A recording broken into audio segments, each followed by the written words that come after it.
Good evening, everybody. This is the Collector, and this is the Collector Paint and Chill stream, where we paint stuff and we talk about stuff if people have something to talk about. Alright, so the commission is done. I have sent that to its owner. The client is going to be receiving that pretty soon. So today I'll be working on some Word of Blake mechs for my store PvE campaign. So right here I've got a Perseus. It's a Merrick Orion mech, but it's like a special Orion. So I've already done some panel washes, and we're just gonna kind of keep working on it. I've got some metallics to do, and then once I do the metallics on this one, we'll move on to the Light Ray, then maybe the Raptor 2, and then the Vanquisher here. So we may also do some oil paints.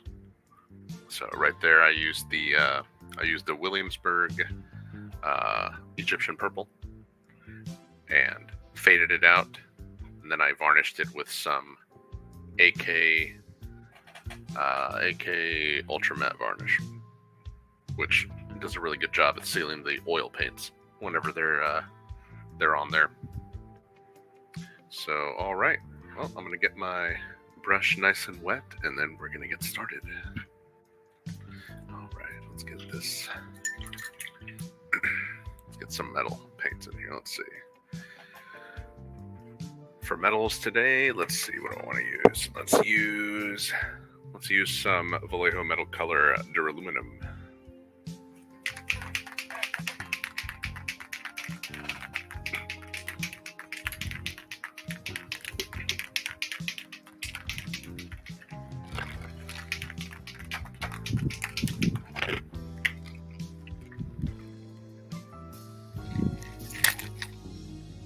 Gonna put a little bit of that duraluminum right here.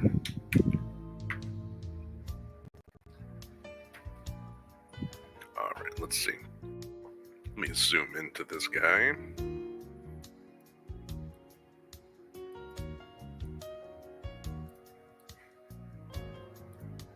There we go.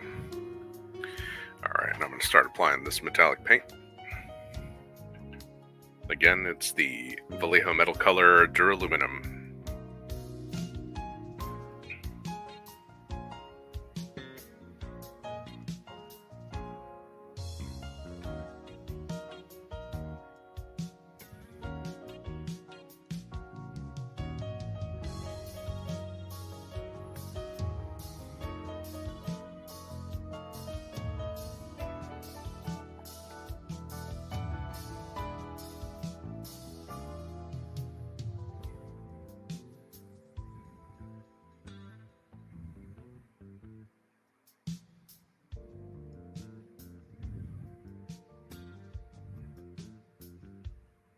Get his little armpit right here. Okay. Let's see if we can adjust that focus. So hold it right there. Just a little blurry. Let's see.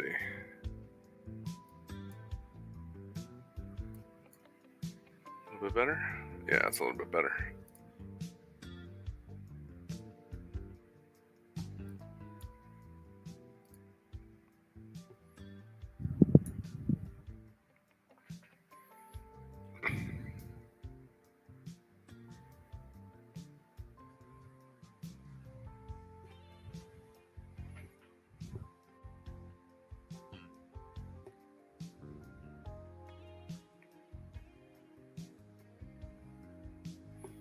Try to get all of these balls joints to be a metallic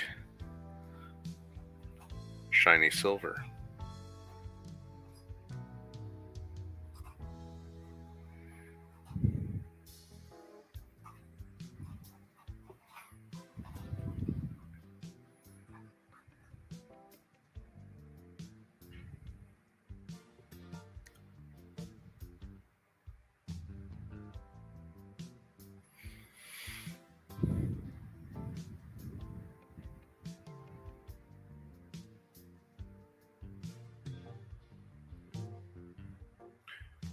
sure if it shows very well there on the camera, but there's a undershade of a dark purple that I used during my zenithal.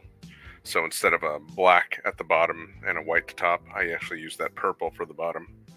So it gives it just a nice little, a slight different shadow.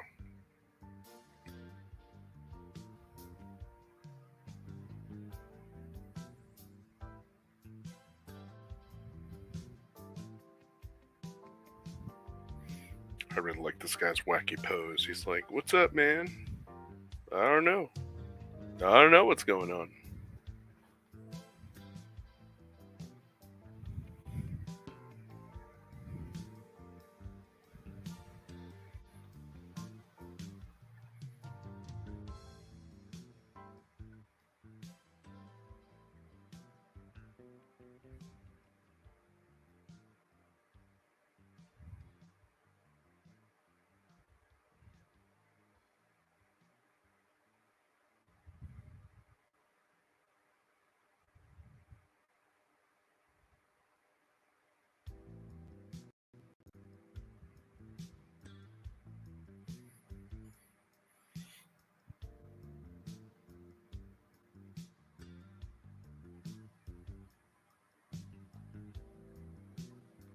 Oop.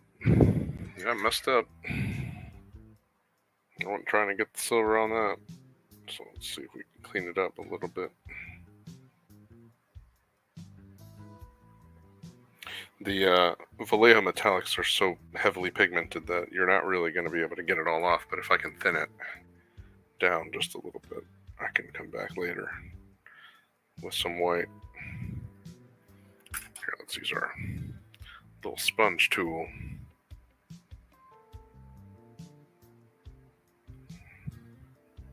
There we go. It's not going to get all the metal flakes off, but it'll clean it up just a little bit. Not a terrible thing. Always a good handy tool to have. Little, they're like foam makeup brushes or makeup sponges. Very good for emergency cleanup work. All right, here. Let's go for this elbow ball joint here.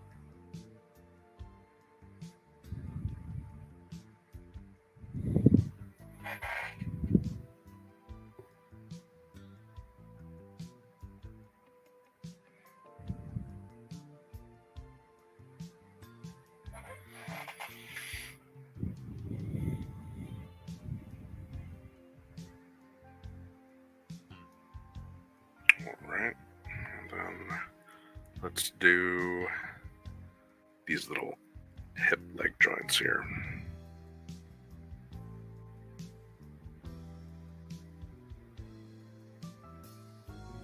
Try not to get the silver on the white flat panels.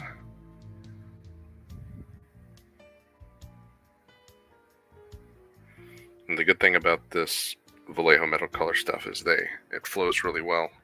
So if you're trying to get paint in a recess, metallic paint into like a small recess area, it does a good job going in where you want it. But because it's very thin, you want to be careful. All right. Let's get some of these vents.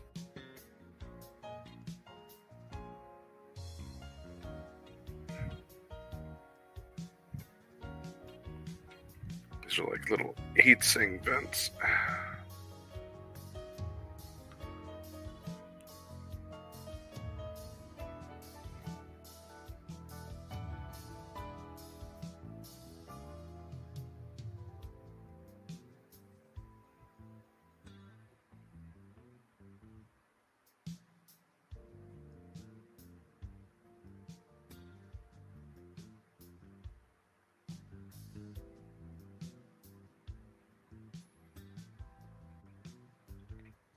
Little leg bendy parts.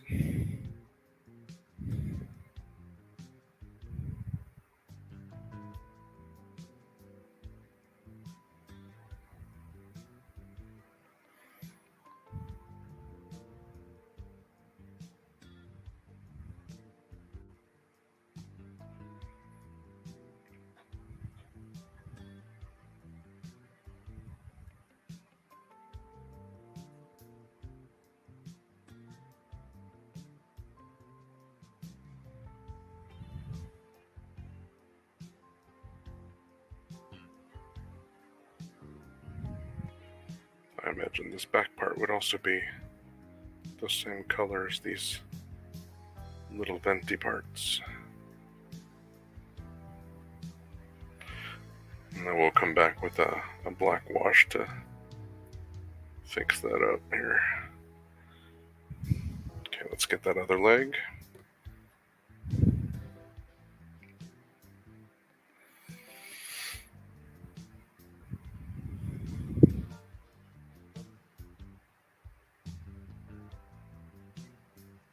Yes, sir.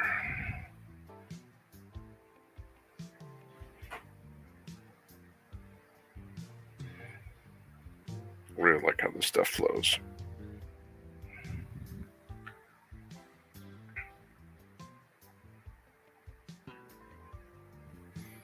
Yeah, there we go. And you get that nice shine right there too. That's that Vallejo metal color right there. Yeah. All right. Now let's get those big booty vents.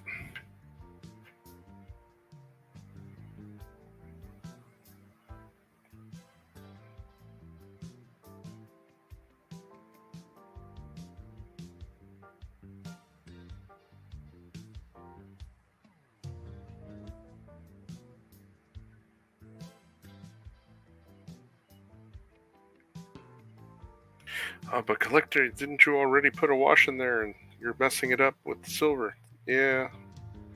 If I wanted the vents to be just white with a wash in them, then you could have just left it there. But what I'm going to do is I'm just going to paint the raised blades of the vents silver and then put another wash over it. And that way it's just a little bit different than everything else. That way it's not just all a Word of Blake Comstar white paint.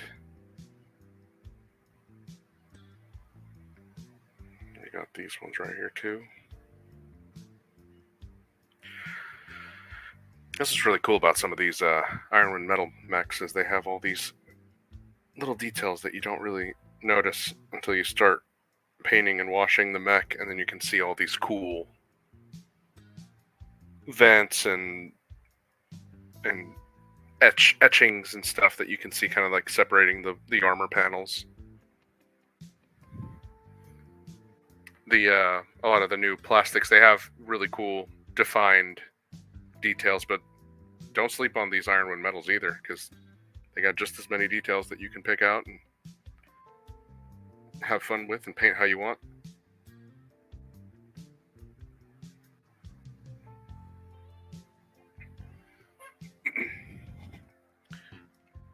There's a vent there. Now there's a really thin, you can almost see those little tiny boxes, and I'm tempted to try to do a silver just in between those plates and those plates, but I'm not going to try that right now.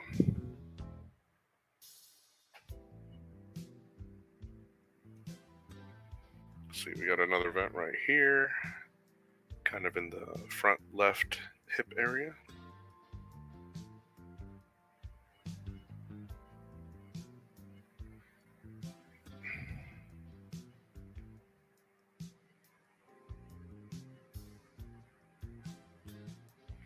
A lot of Ironwind metal haters out there too, but I don't understand it.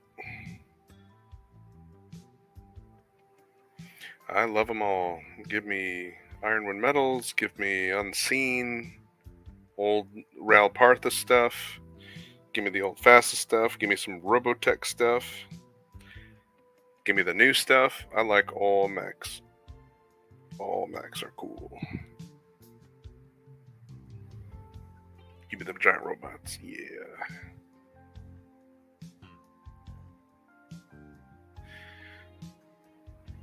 Have you guys seen the new the Gundam show on Netflix?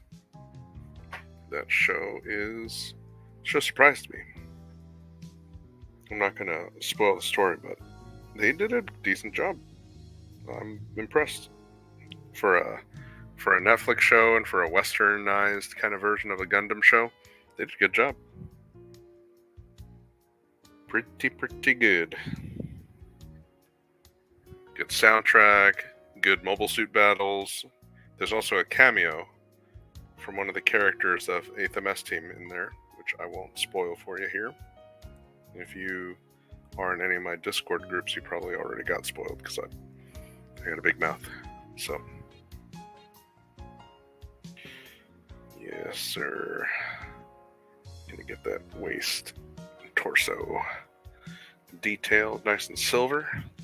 So we got the little back ankle, the back of the knee, some vents. We got the little vents here on the sides. Let's see, should we do the front ones too? Yeah, let's just do the front ones too.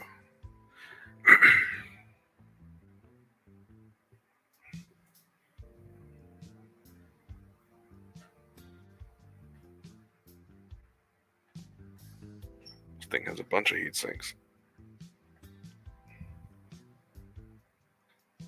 I think this one has double heat sinks, if I'm not mistaken.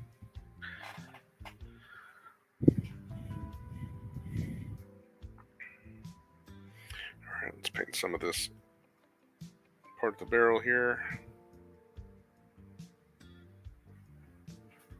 And I'm starting off with a silver, but for giving different looks of metals, you can always go back with a wash or a contrast paint or whatever you use to do your burnt metal effects. You can do that. You can also choose to just paint the whole thing if you want. It's really up to you how you want to paint these things.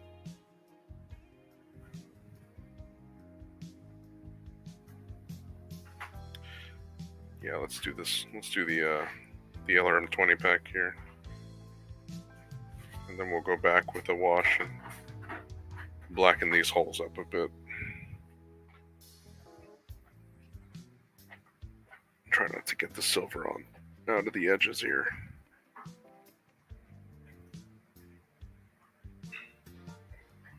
And see, I'm not trying to be too careful. I'm just getting it where I want it. I just wiped off some of the paint since it's very runny. And the pigment's going to do the work. Get some of that paint out of those holes. Ooh. All right. I'm liking that. I'm liking how that's looking. Got that like purple hue in the bottom. I'm liking it. This one's turning out pretty good. All right, take a little break here. Let's see. Someone just sent me a DM.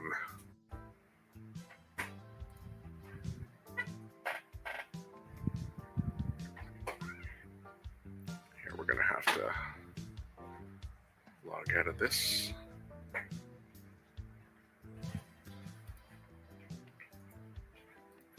All right.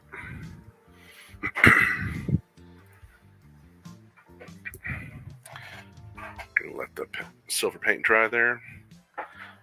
Bring up our other guy. Let's see. Let's do the light ray. Haven't worked on him in a bit. This guy's pretty cool. It's kind of quirky, like he wants to give you a hug.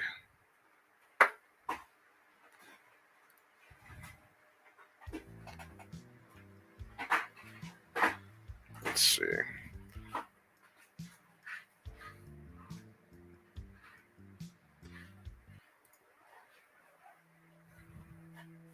All right. I hope I don't get a copyright strike for using some soundtracks from the Gundam Requiem show. But same composer that did music for the Helldivers 2 game. So, really good music to complement the mobile suit combat and the story.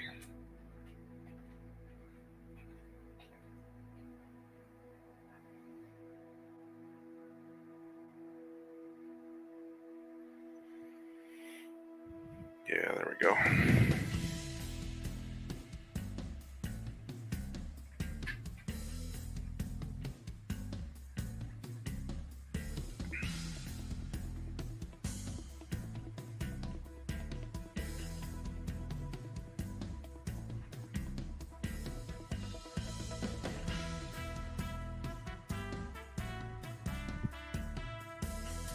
Just do these ball joints.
Just gonna make sure I'm still live here.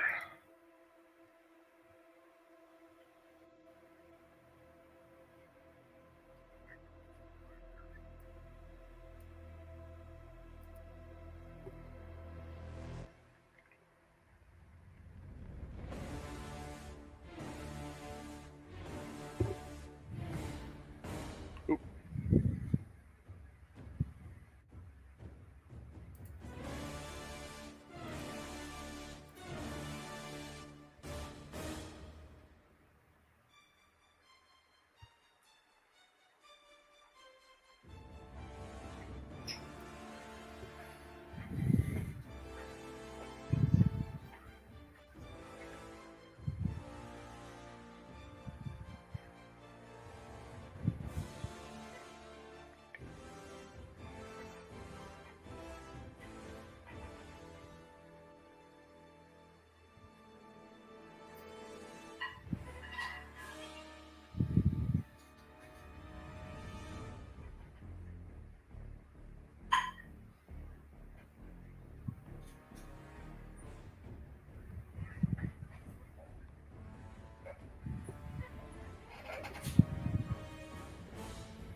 little vents right here.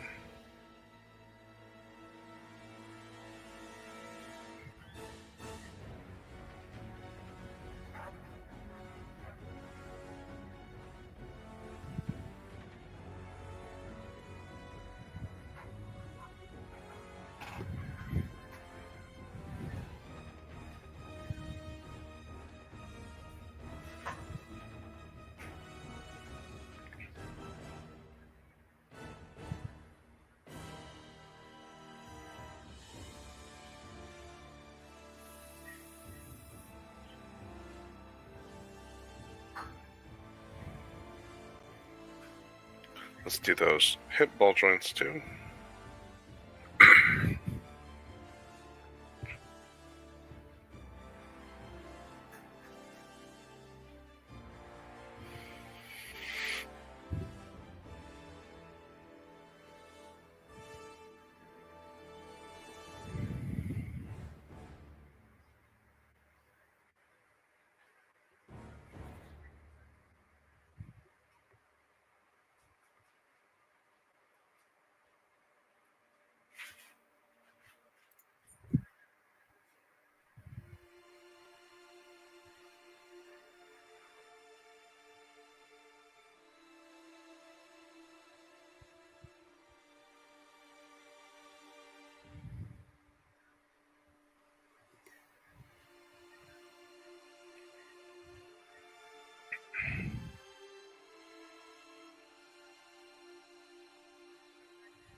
That's crazy looking.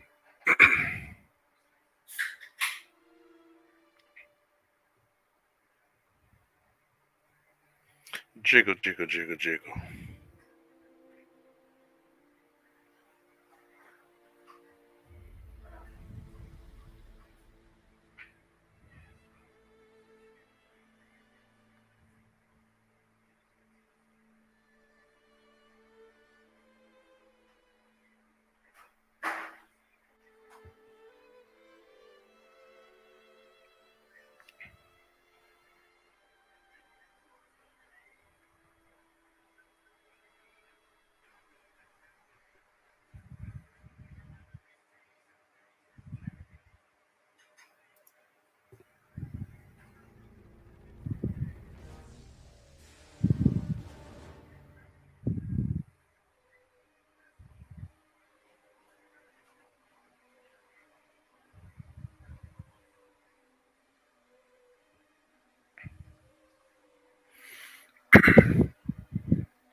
There we go. Let's see, where else do we need the silver paint? That's right. Okay, yeah. The shoulder joints also need to be silver.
There we go.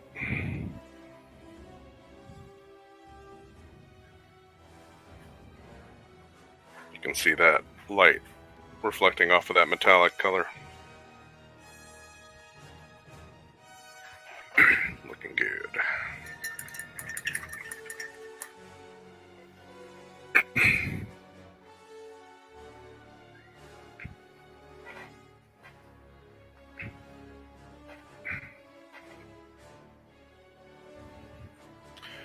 Got like a hair or something here hanging off the finger.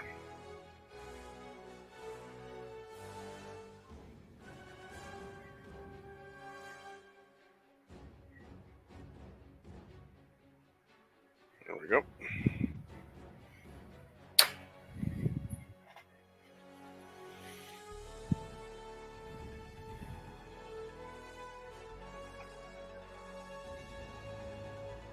Let's get this Raptor 2 now.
Just changed up the soundtrack.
I forget the variant of this Raptor 2.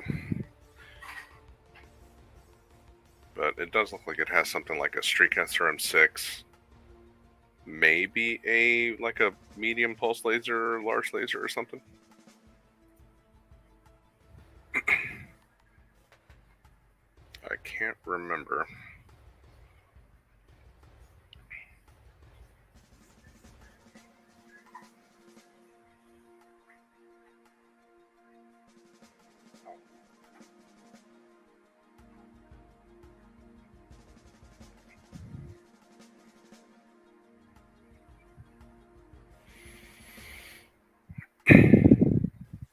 Alright. I think we'll do like a metallic here in this spot. This looks like a little weapons array. I'm guessing these are the medium lasers. It's got like 4 medium pulses that are in there, or I could be wrong. That could be like a machine gun array also. There's like 4 little dots, and then there's like one with a lens in the middle. So I'm guessing it's like a little mini omnipod.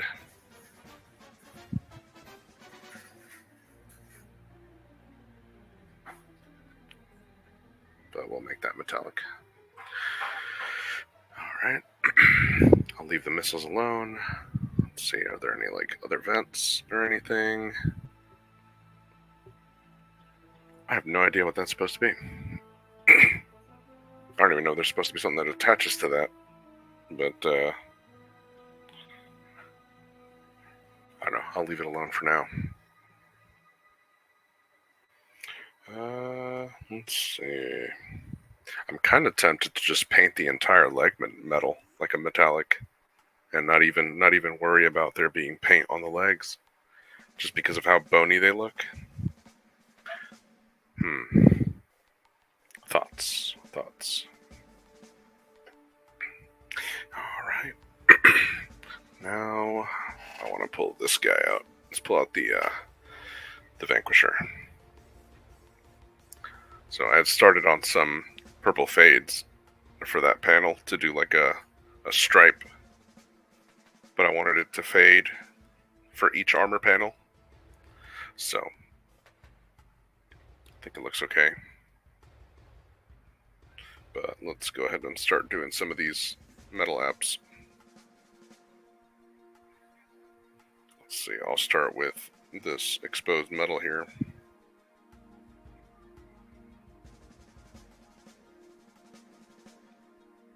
Maybe do the joint.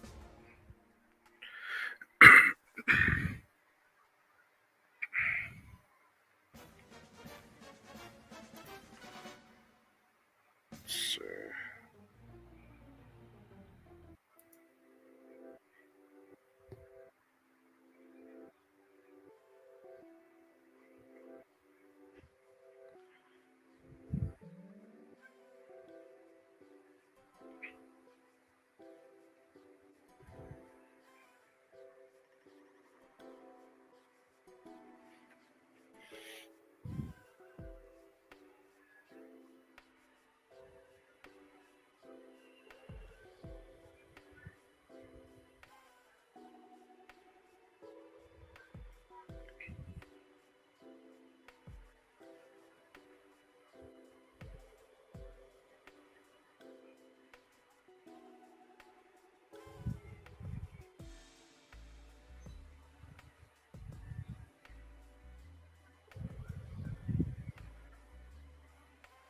Do the same on this side.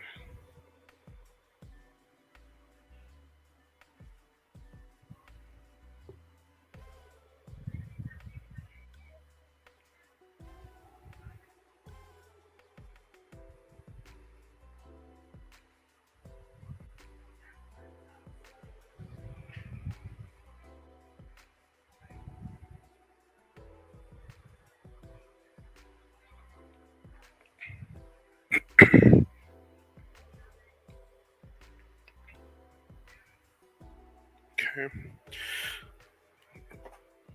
I need to take a little drink here.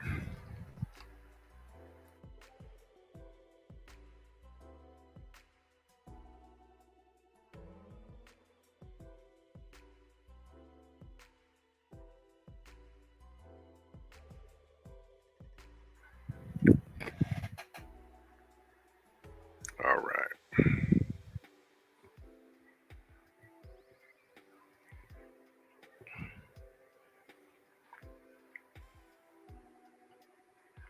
Get some of this detail.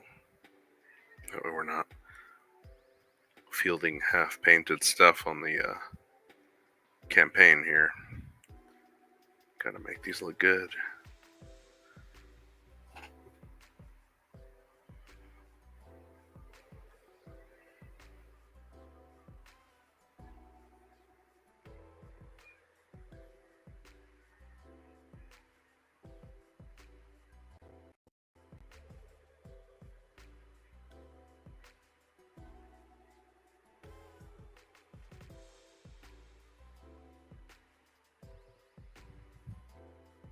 This is a chunky boy too, isn't he? Big old fat boy. Oh, we got a comment. Let's see what's going on here. Hey, what's up, Mike? How you doing?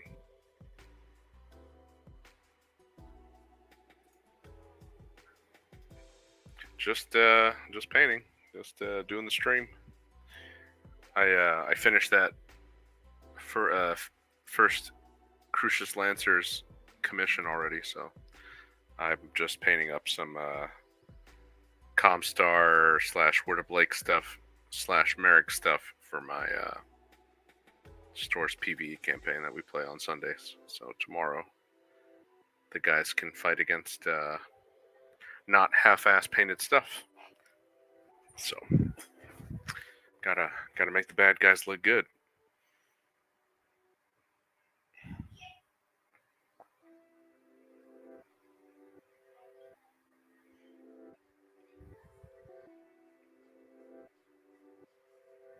What you been up to?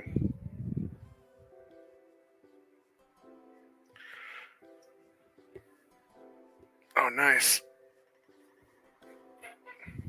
Yeah, I've been kind of working on these guys today too. Just kind of been waiting for the stream, and then I was gonna paint on stream for a little bit before calling it a day. I did my whatchamacallit, the mission list for tomorrow for the guys, and a little fluff. So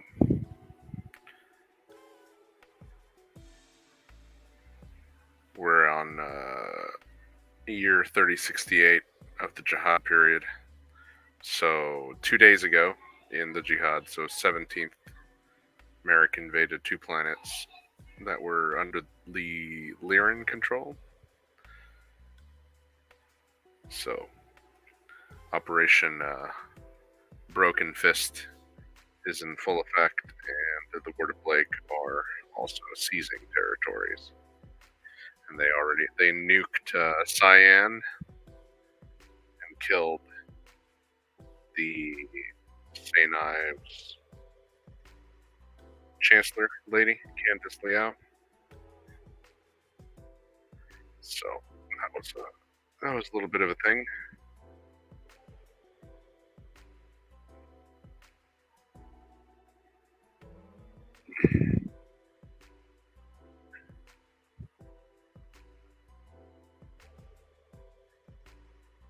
Just a little bit of nuclear arms disposal and some evacuation missions last Sunday. So that was cool. Oh, I need more of this metal, or metallic paint, so let's shake up this Vallejo duraluminum. Pour some more on my palette here.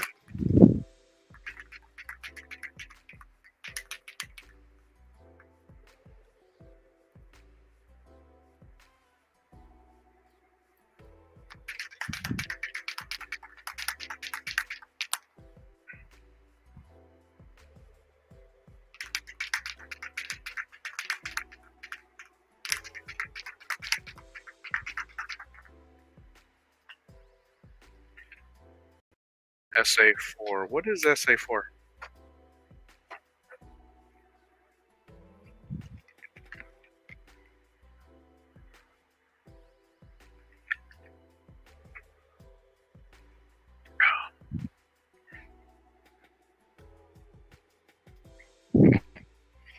let's zoom back in here. That way I can see what I'm doing.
Oh yeah, okay, Southern Assault. Gotcha.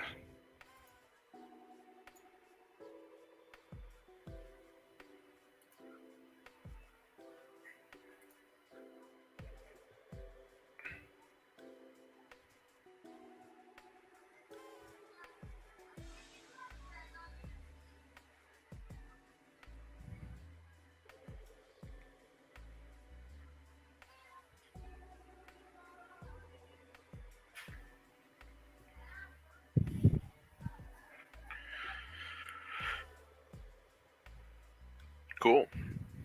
Very cool.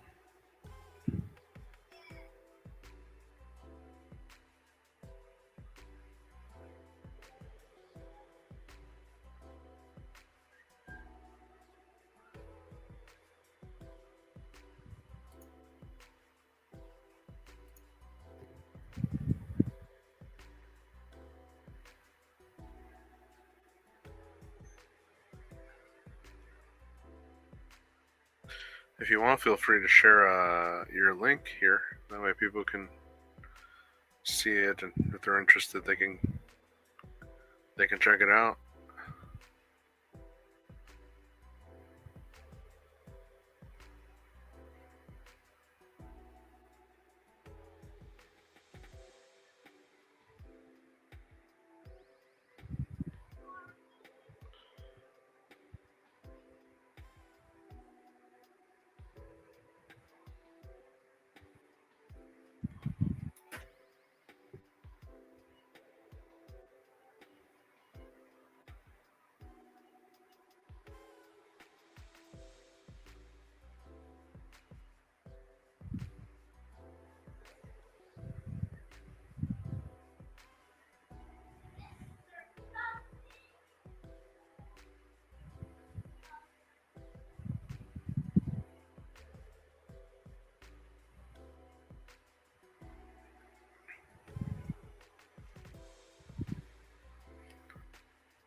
This thing's such a crazy looking mech.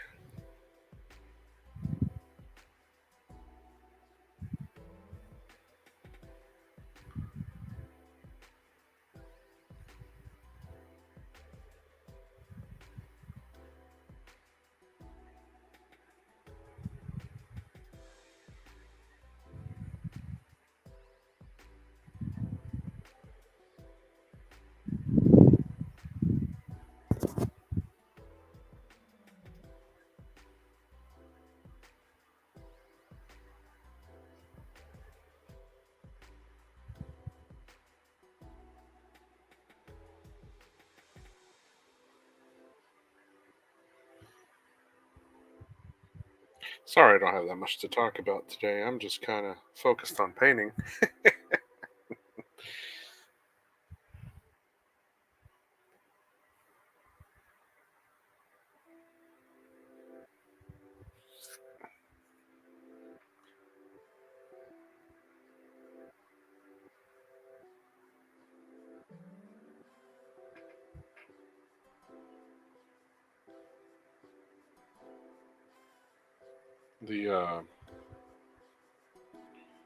The Navy MPs, the Master at Arms guys, they had a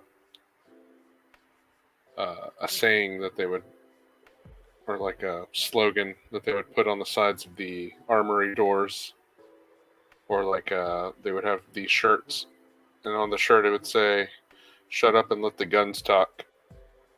I need to get a shirt that says, "Shut up and let the brush talk," or something like that. Like, "Shut up and let the paint talk." I don't know. I think that would be a cool, neat little idea.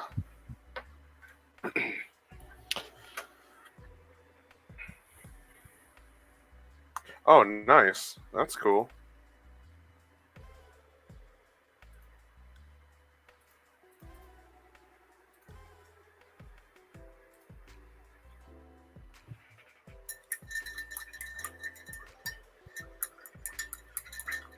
I've never met any of them, so.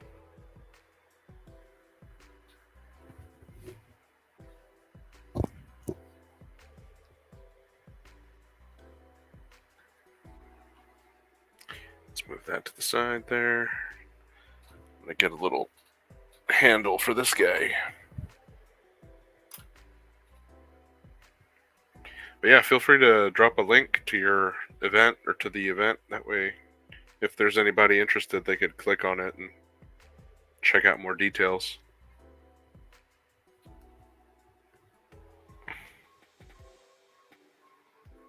Sweet. I would, did you want to co-stream? Did you want me to send you an invite? That way you can show some of the stuff you're doing? Just let me know. I can, let's see. How do I send a... Oh, here we go. Yeah, I'll send you a little link if you want to. You don't have to if you don't want to, but I'll throw it out there for if you want to promote yourself.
All right, there you go. DM with the link is sent.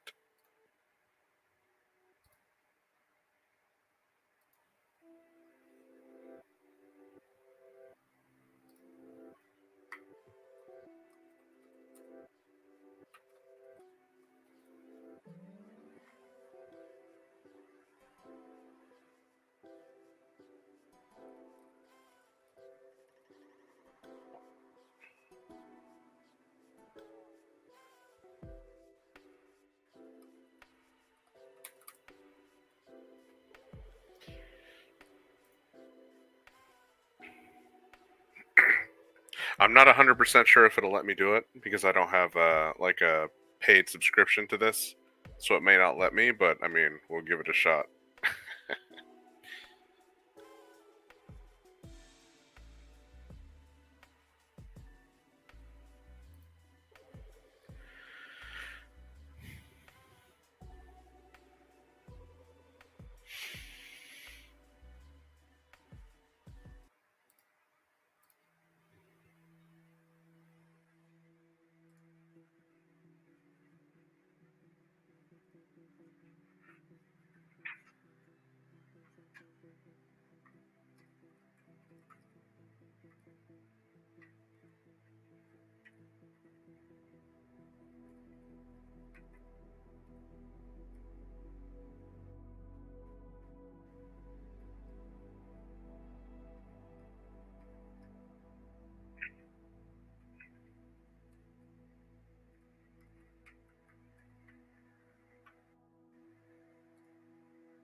here. So this is the next guy I'm going to be working on.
All right, let's see.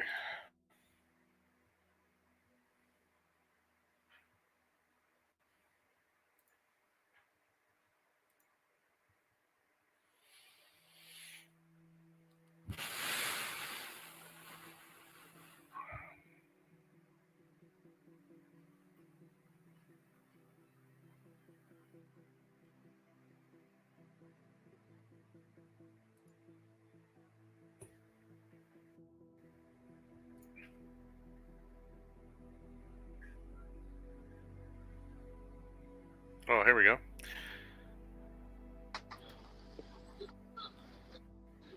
I think you're on. You are live.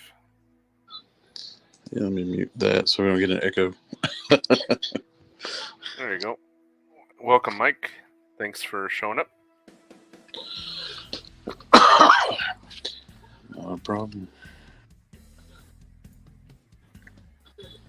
Yeah, there's doing a little cleanup on some of them. Cool. Getting ready to go. Let's see, how do I... Oh, oops. I messed something up. Oh, God. Here, I'm going to try to get you to have the screen. Let's see, how do you... Which one? How do you pick?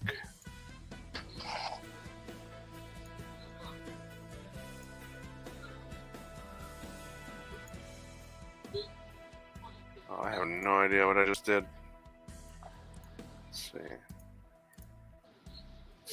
So the layout. There we go. Okay, so your screen is now the dominant screen if you want to show some of your stuff. Yeah, I got a few back here I've been working on lately. And then this is what I'm working on to get ready to possibly resubmit. You wanna introduce yourself so that the viewers know who you are? Oh yeah, I forgot. I hadn't done this too much. Name's Mike. I've been on. I'm submitting to CSO right now, so I'm working on my second submission. Nice. Been on a few other YouTube channels with the Arm Painter. Done quite a few videos with him. I'm gonna be working with Bobby, the owner of Fortress Miniatures and Games at Southern Assault, and me and Arm Painter and Suge for CSO are going to be doing like a live tutorial paint class on the first night there. That's awesome. Wish I could be there, man. I really do. Yeah, it's always next year. Well, once the kids are old enough to not need somebody to babysit them, I'll probably start being able to go to these events. Well, I was made privy to some information where you may not necessarily have to do that, so I can tell you about it offline. Maybe. We'll see. Okay. But I'm in a little bit of a dilemma here because this is one of the ones I originally tried to send up, and I had to make some major adjustments to it, which I was working on, and it's turning out pretty good. That looks good, man. I like it.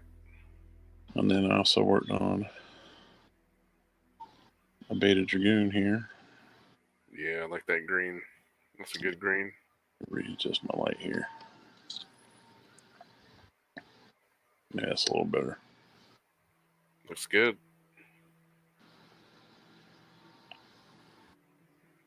I also like this guy. He's going to be a J Falcon Delta. He's not decaled up or anything like that yet. That's sharp, man. I like it. I like that. That's really good. Been blending on this guy for a little bit. Fades and all. I think I talked about that one time about how I work this stuff out. Yeah.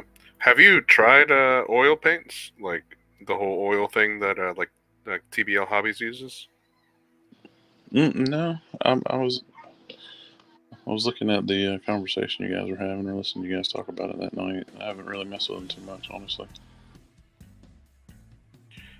Yeah, I've been practicing with them, and I see what it is that I see what the I guess the benefit of using oil paints for doing a lot of like complex shading and blending is. It's definitely a lot faster than with acrylics, like doing wet blending or doing whatchamacallit, like layers, like very thin layers to build up color. You can do it very simple, like very easily with a high pigment oil paint. But I mean, I'm still practicing how to do it. This one right here was a favorite amongst the guys when they were voting. Didn't have to really make too many adjustments to him. That one looks real solid too. I like how you can see the definition of the panel lines. Every panel looks like it took some effort to do. And the lighting, it looks good on it. Yeah, this one was like the favorite. The Delta 5 Cobras. Nice. Yeah, the checkers on it. Nice. Those are painted on checkers? No, Lord, no. Okay. That was. I'm pretty ambitious, but not quite that ambitious yet. And then this one right here. No, same here, man. This was a favorite too. So these three right here, not too much had to be done with them.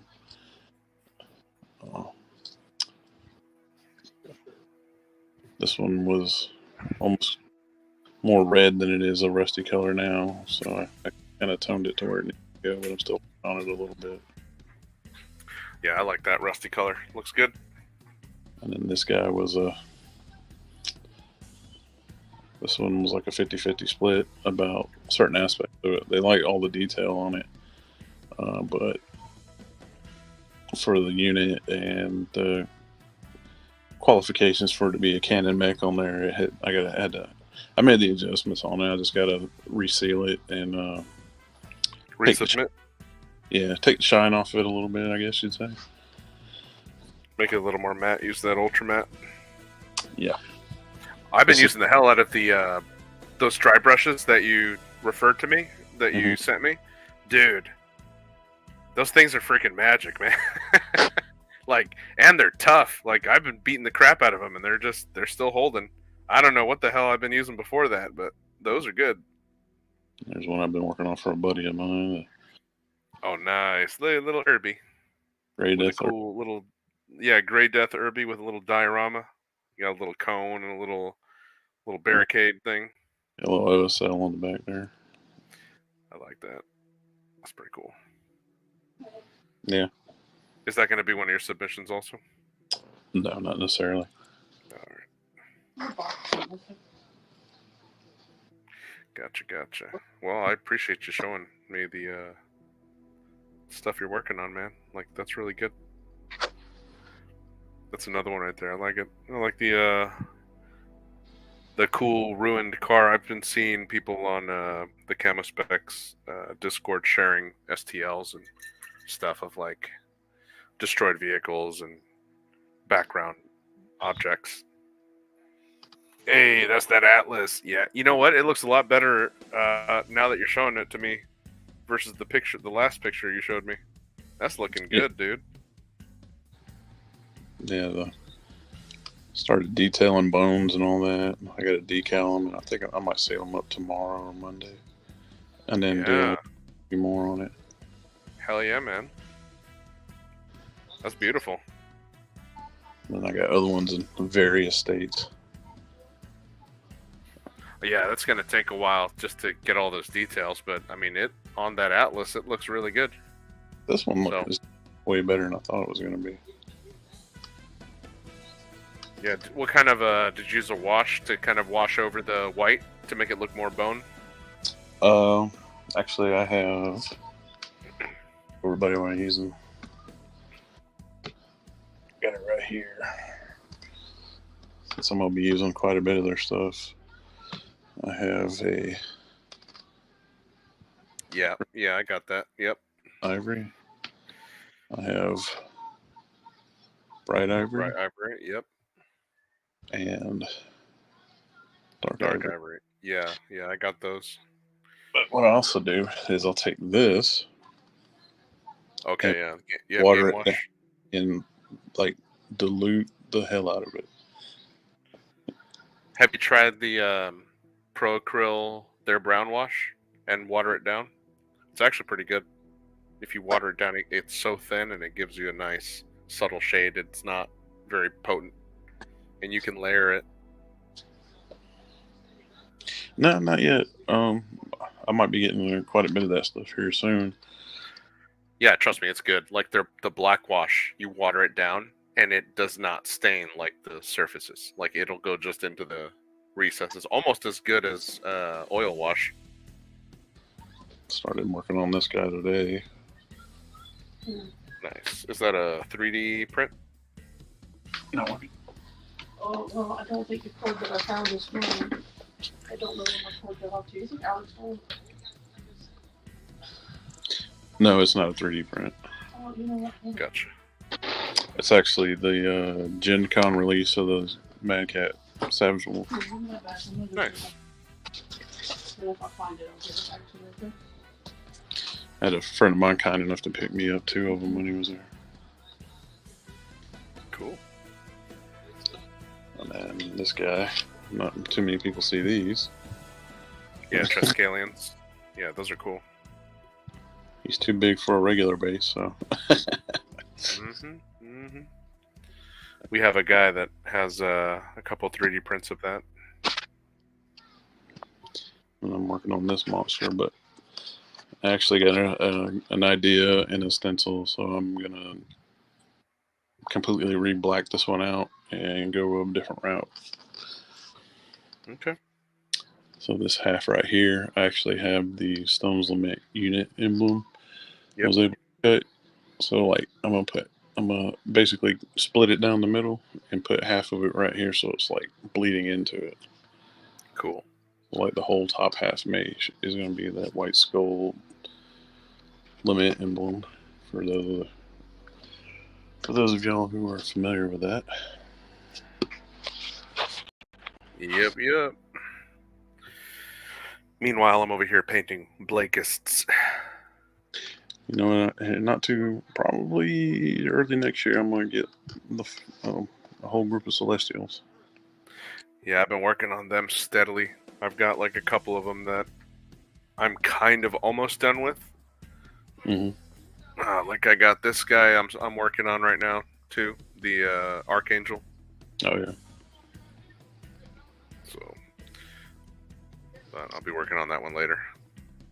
I'm working on this one for CSO Suge. He just bought a house and he liked my camo job on the Gamma Falcon. So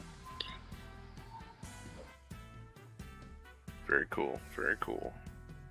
I got a few in like various states of all kinds of stuff. Oh yeah, tell me about it, man. The whole cabinet full of mechs that are like half painted, some are like almost done, some of them are not, just barely base coated. The struggle is real, man. It's real. I got this guy I've been base blocking in for another stone cement, but the whole top is gonna be installed by the time I'm done with it. Yep. Small boy. Well, I put him in my army just for points filler, but this right here is hilarious to me. Yeah, These guys are on the same team in my army. that's good. That's good. Hey, every super heavy needs a escort. So what better escort than a light with an AC-20 and moves the same speed as the damn colossal. The Irby probably moves faster. They're actually the same speed, but the Irby can jump. Oh man. So- Did they canonize the Irby K9 unit that has like the 6 jump jets? Oh God, I don't know. I don't know, but I was gonna try to pull this off just for the hell of it because the guy gave it to me to paint up and possibly want me to do it for him just for hilariousness. Yeah. So he gave me that, and he's like, "I might need you to commission you for stuff for that." And I'm like, "All right, man, you tell me. You gave it to me." Mm-hmm. I got a few over here I've been working on for a while. This one I'm gonna do a little extra stuff on. I like that. Looks good. I was doing a series of this is no. Yep. Star League Mechs. Yep. Doing the what you call them, Minnesota tribe. Yeah. And my clever idea was, so I went through the ones I had, picked all the royal ones out, all the variants. I had 12, a company of them, varying weights, classes, all that stuff, Mm-hmm. and I painted them as 334th. They could be Star League era, Minnesota tribe era, Clan Homeworld era. I mean, you can play them a bunch of different ways. Yep. It'd be lore accurate.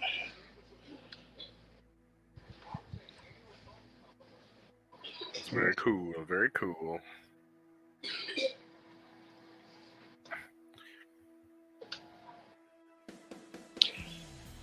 Even talked to a few other CSO guys, and I dug out some of these old school guys too.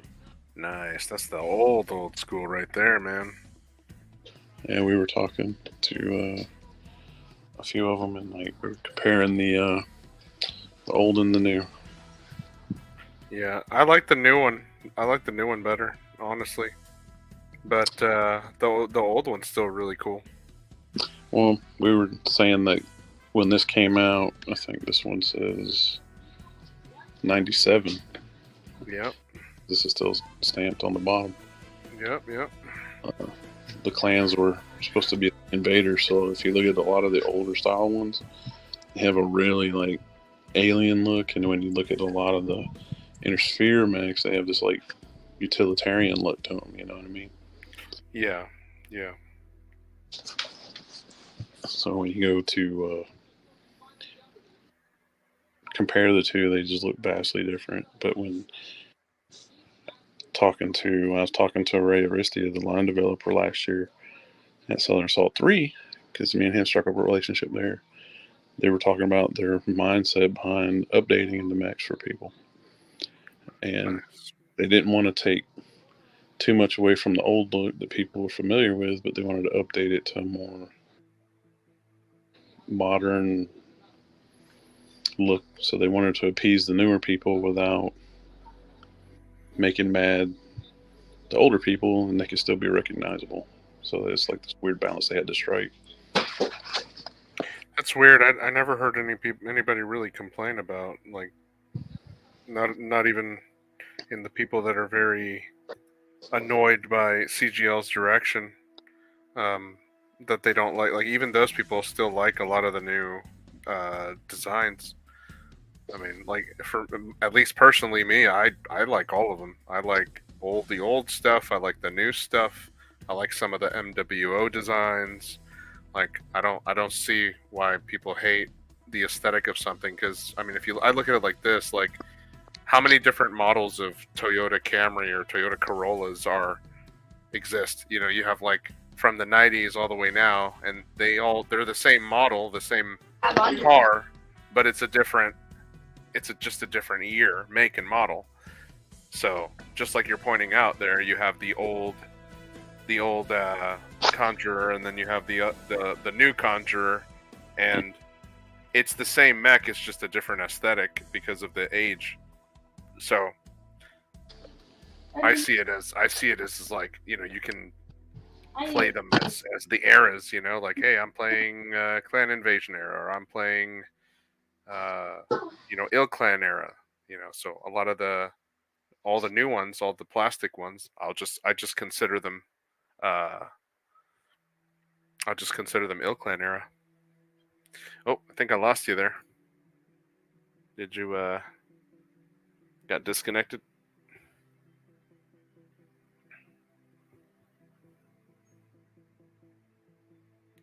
Oh, let's see. Hope I didn't lose you there. Hey, I lost you. I lost you there. Yeah, it was on my side. Oh, good. Did you hear what I was saying? Yeah, I heard you. Yeah.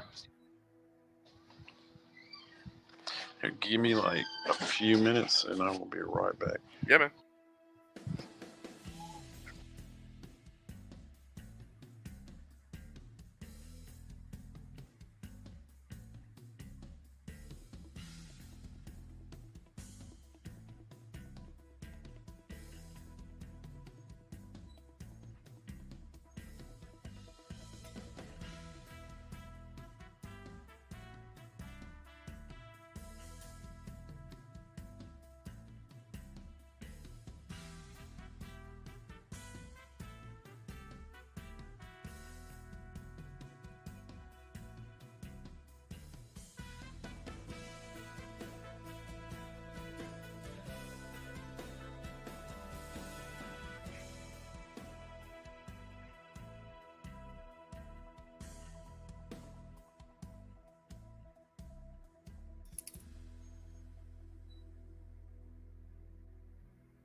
This thing is really cool looking. I like the Bandersnatch.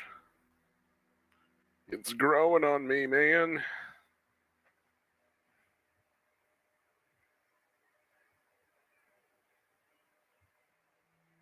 He's so mean. So mean looking.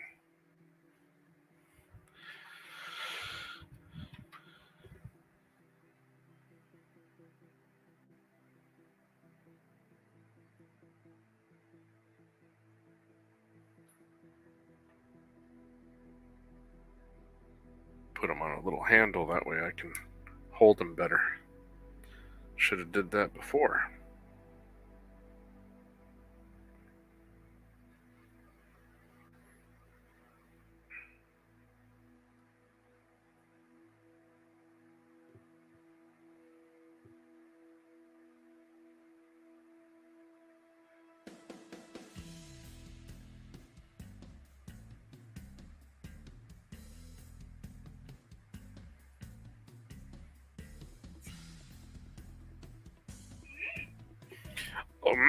My daughter. Hello. How are you?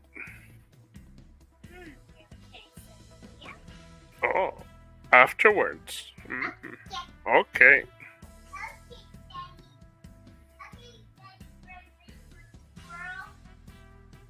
What the heck? You silly girl.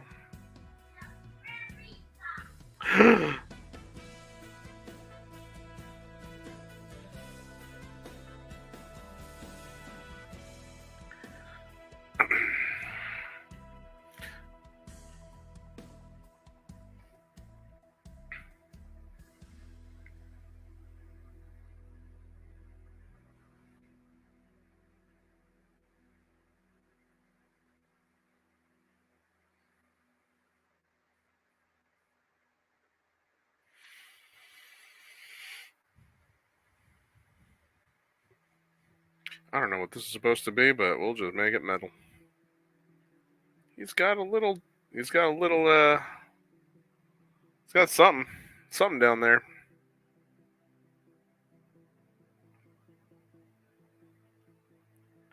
It's like those guys with the trucks with the little nuts hanging out the back. That's what this is. That's what this reminds me of. It's decoration. Yes. He's got big ball. Just one. Oh, and it looks like our guest is back. Yeah. Welcome back. Yeah, I turned my camera off. I'm taking my kid to work. Oh, you're good, man. There's no reason to, no need to explain. You're good.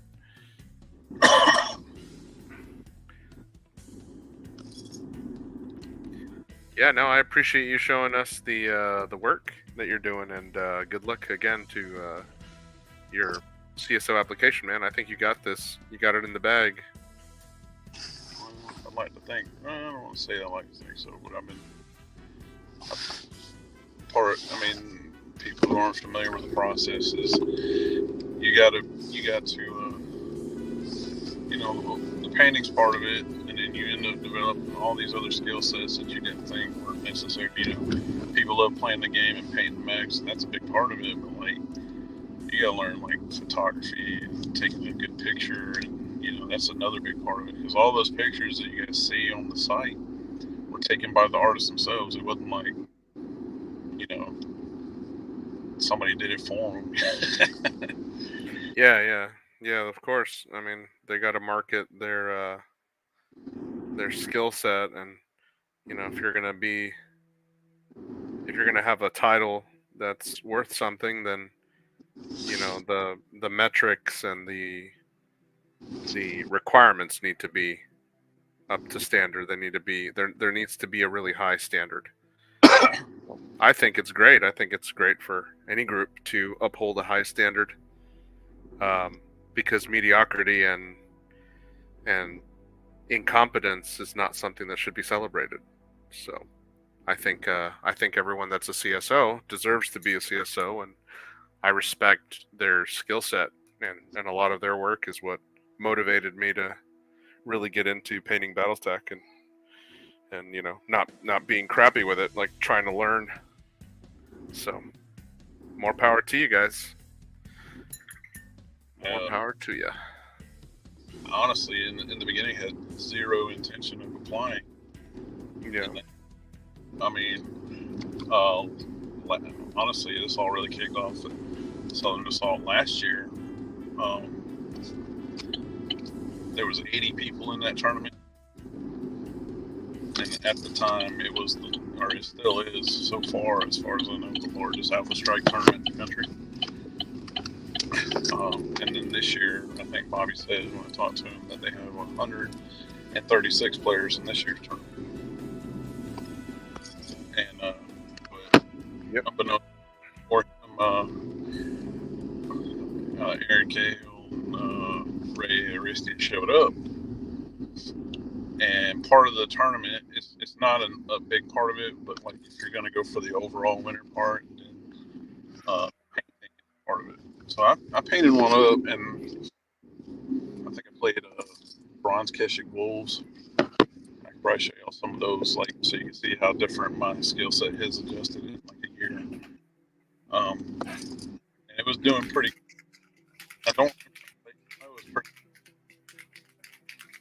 You're cutting out a lot, man. I'm having a hard time hearing you. Is that better? Yeah, a little bit better. All right. So I painted Gamma Wolves, and part of the process of the tournament was, for the overall competition, was the painting part, which, I had been out of the game for almost 10 years with my military service. It wasn't part of my, big part of it. I didn't have the time to do it. I'll see you in the morning, man. So I hear that. That's exactly what my problem was. I had just gotten back into it. I think we talked about this offline before. Yeah, we did. But I had a couple people there. That's where I met Eric, or CSO Suge. I had made some things he met me there and traded me, and he actually gifted me one of the mechs he had painted. He wasn't in CSO at the time, and I think he had just submitted the first time. But Justin Hall was there, arm painter, and he and I started talking there, and we're all kind of local to each other here, and we're all in North Carolina. We're all about an hour away from each other, so it was easy for us to get together. And then I got invited out a few times. I've been on, I don't know how many videos with Justin now at this point. Struck up a relationship with him, and through those two, once Eric was in CSO, I started being able to talk to some of the other CSO artists like Savage Coyote. I talked to Papa Chicken and Cracker Box quite a bit. Whack Rabbit I've talked to quite a bit. God and Davian I've talked to a few times. He's a little harder. He's over in Spain, so catching him's like catching unicorns sometimes. Yeah. Understandable. But a lot of those guys, I mean, we talked about it on one of Justin's podcasts where for a while there, it seemed like people were a little intimidated to attempt it. And I kind of was in the beginning. Honestly, I didn't have it, but I got pushed. And when I was talking to these guys, they're real open. And I mean, when they have the time and you ask them questions about processes, they're pretty forthcoming of like, this is how I do things, you know? Yeah.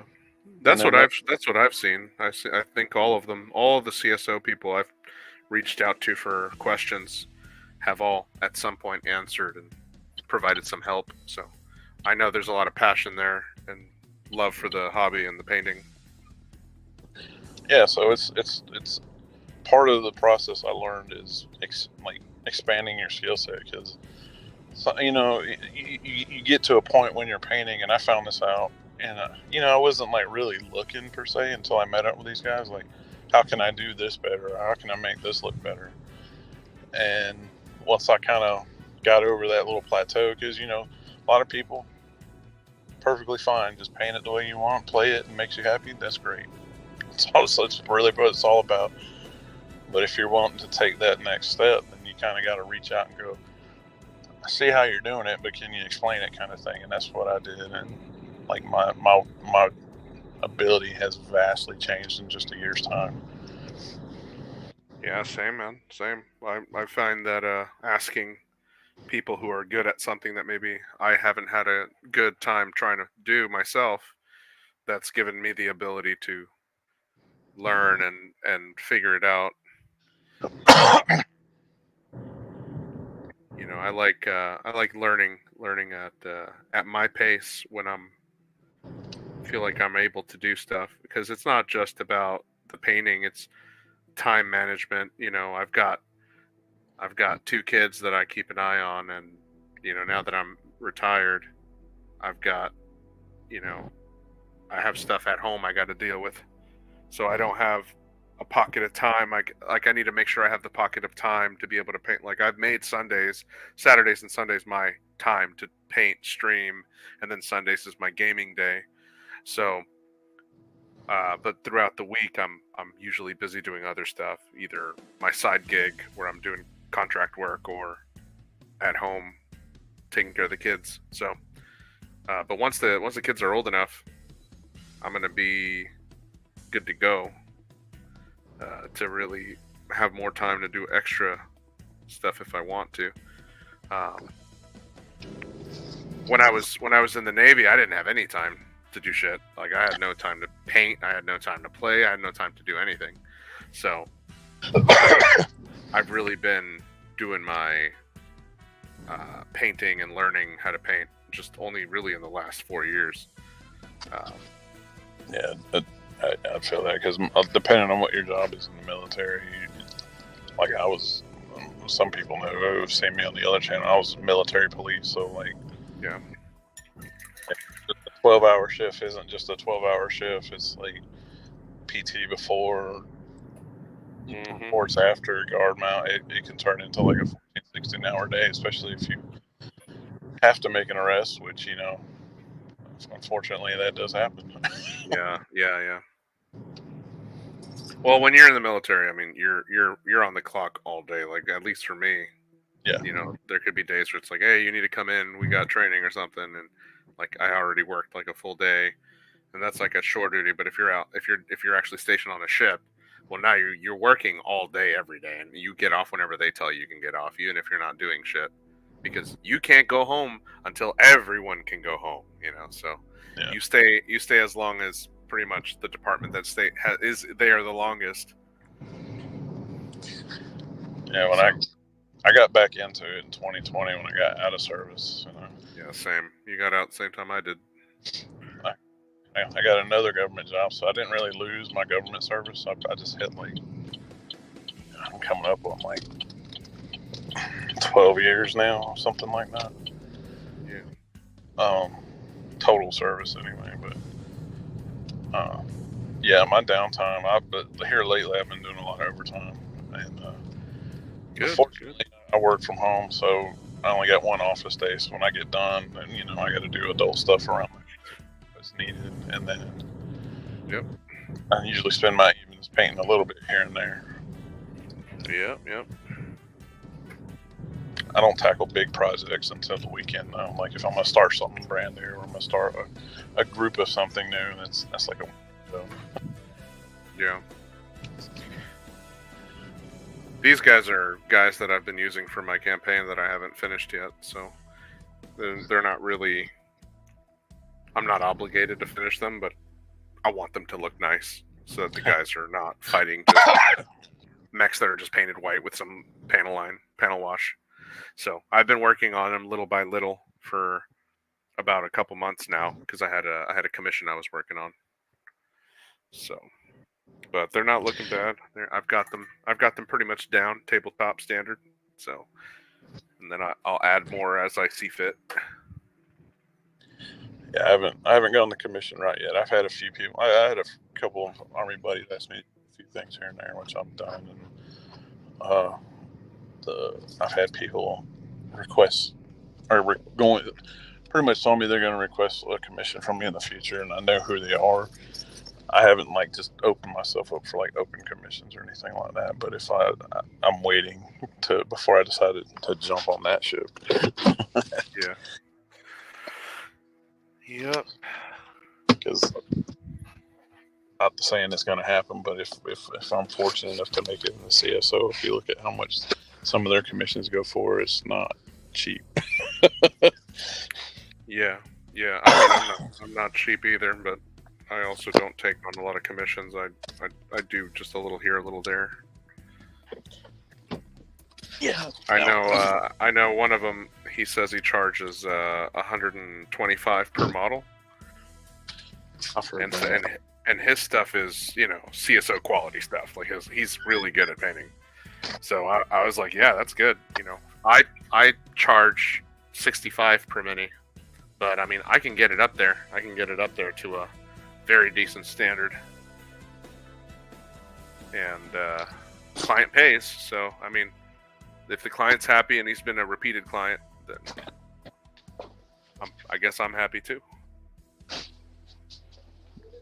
Yeah, that's my other thing. Is I don't mind. I wouldn't mind doing things for other people, but the hard part would be like I kind of like doing things my way, and then having to have somebody go, I want it like this. Yeah. Well, I mean, that's also helped me grow too as a painter because I've been, he asks me to do stuff all the time that I've never done before.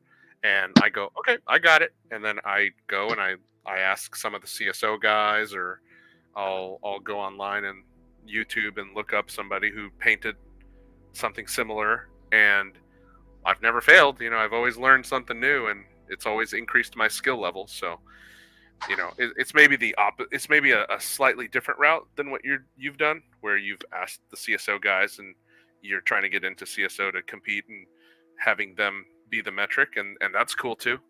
But like things like photography, photo composition, some of the stuff that's like not really mech painting related, that stuff, like I feel like, well, that's not going to make me money doing commission work, because the guy that's paying me to do his stuff doesn't care about how I take the picture.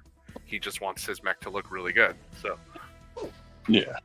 So it's maybe a different philosophy. I'm not saying it's better. I'm just kind of throwing out my philosophy as to how and why I chose the route that I'm choosing. You know.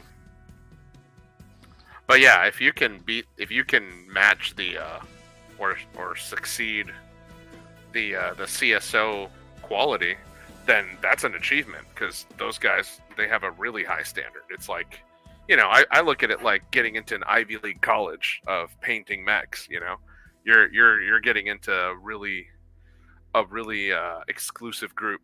That's a very small exclusive group in the BattleTech community.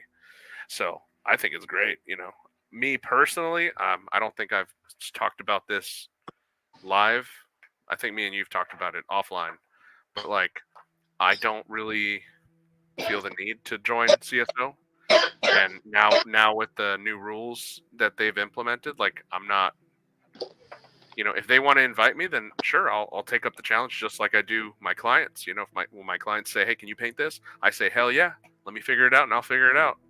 And then, I mean, I've been pretty much 99% of the time made the client happy with the work. So if CSO gives me a challenge, I'll meet it, and I'm pretty sure I'm confident enough that I can face it. But I'm not, you know, I'm also not like gonna be like, hey, I can do this right now, and you know, I'd have to ask, you know, like, hey, how did you do this? How did you do that? How did you? I'll still be doing the same process of learning what it is that I need to do to get to that level.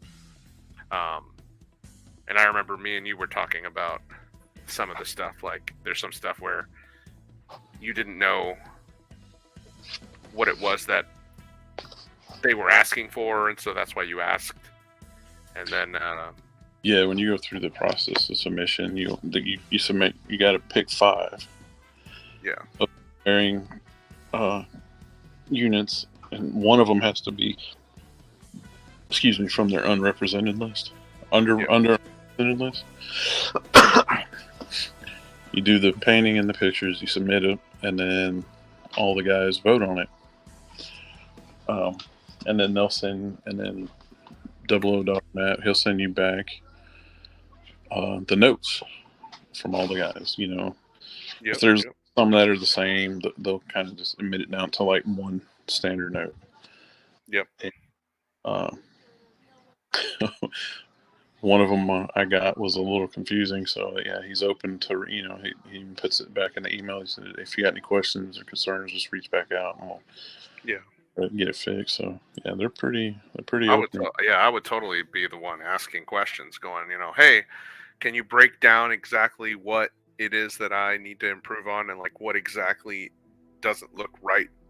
And then what I would expect is like, okay, see this panel.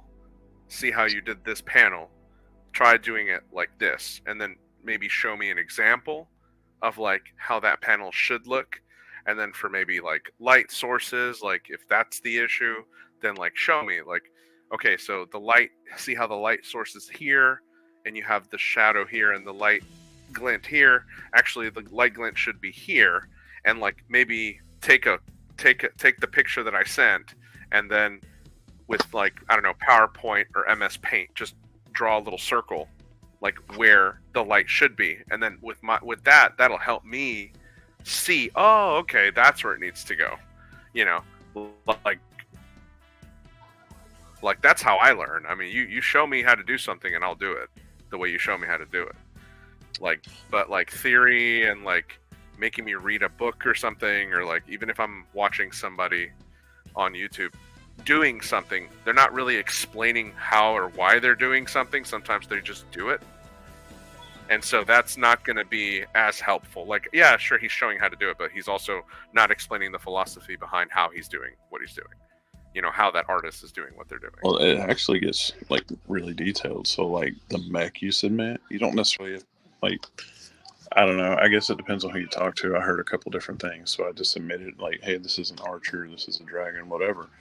But like, if you submit a specific one, like, you know, say like a a prime version of a clan as opposed to like an A, B, or C version of it.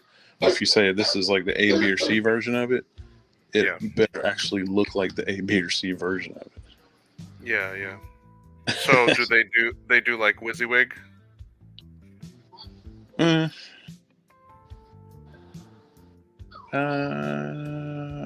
don't know. It's hard to say. Well, I mean, you just said that if you do a variant, well, yeah, I guess in a way, because so if you do a variant, then they expect the variant to be that variant, and that's something that is very different from what a lot of people are used to with BattleTech. Like, they're not used to that because that was not really that's not really a thing in the BattleTech culture. You know, it's really you can play any mech however, you know. But so if making the mech WYSIWYG is important, then that should be put somewhere. That should be like, hey, in your submission, your mech should reflect the variant.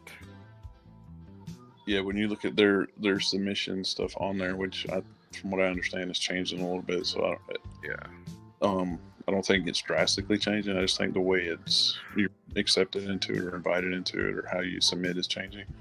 Yeah, like it gets a little detailed. Like this guy, there was a name with like this leg panel right here didn't look as blended as the other ones, and when I took a picture, just inside the missile rack right here, this little spot was blacked out, so I had to go in and like actually paint it back in. So it gets small detail, and part of that is it's not it's them kind of being picky, which is fine, but part of it is like, can you take criticism? You know what I mean? Yeah. I remember that. I remember us talking about that. And it's not them like ripping up. You gotta look at like each one as its own little piece of art, and you gotta look at it objectively and not subjectively. Yep. Yeah, I agree. I agree with everything that you talked about in terms of that. I think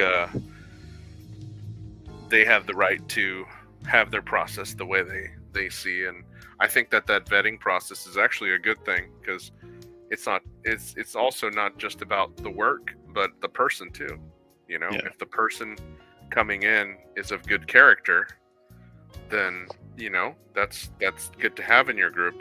But if you're welcoming people in that are not of good character, well, then you'll suffer problems that maybe you didn't plan on suffering, but you're going to, and that might turn some people off or make some people upset. You know. Well, yeah, it's like you don't want to get to work and find out all your coworkers suck. I experienced that a lot in the Navy. So I'll show you the changes in my work. And also it kind of goes along what we were talking about, how they were trying to adjust things. So scaling problem, like this is one I did, I want to say 1999, 2000 time frame. Yeah.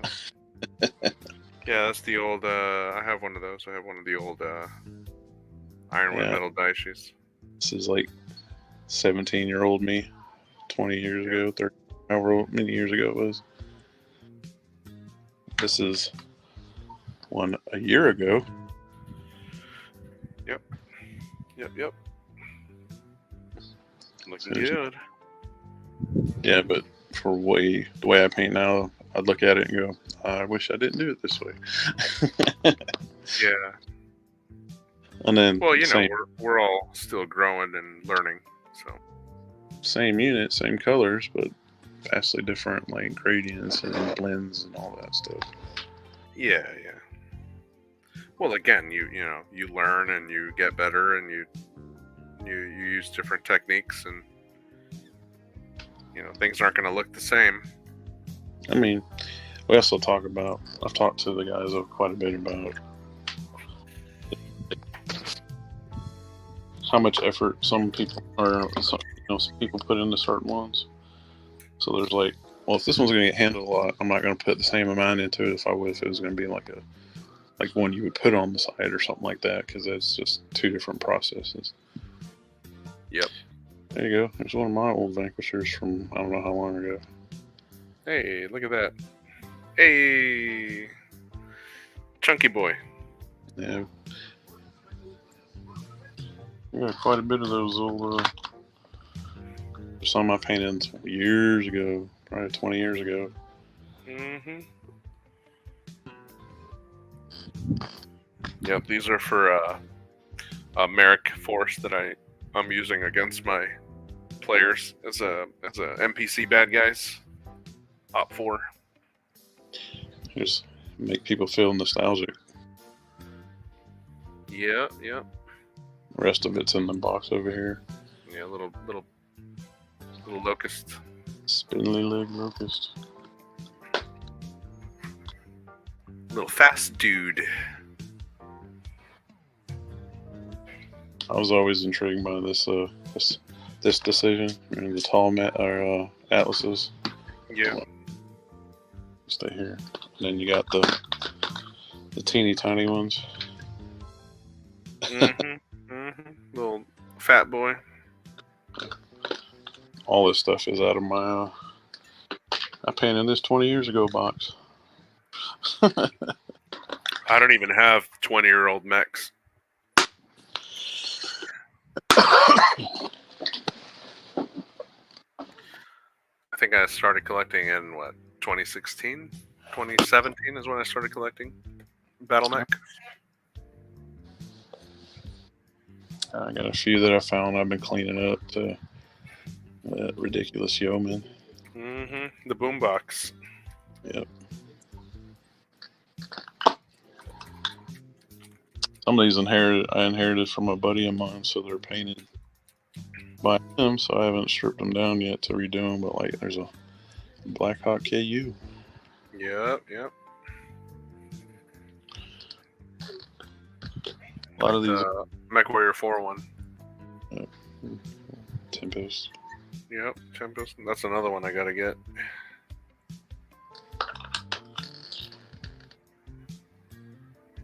I don't know what's going on here.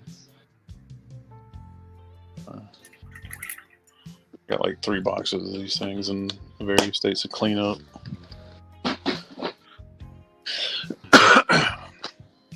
And I got my, everybody's pile of shame somewhere. Yep. What?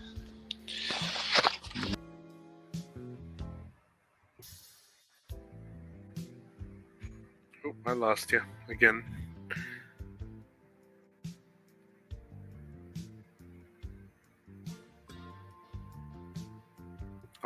I'll put you back on if you log back in or come back on.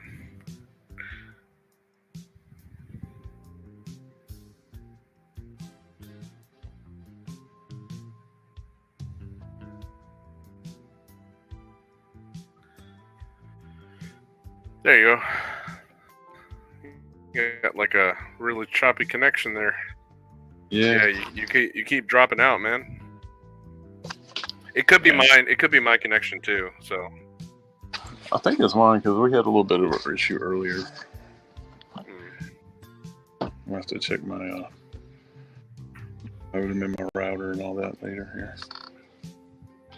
I was saying hopefully probably tomorrow I'm gonna work on my submission stuff quite a bit because I was hoping to have it done before Southern Assault, but life got in the way. Yep.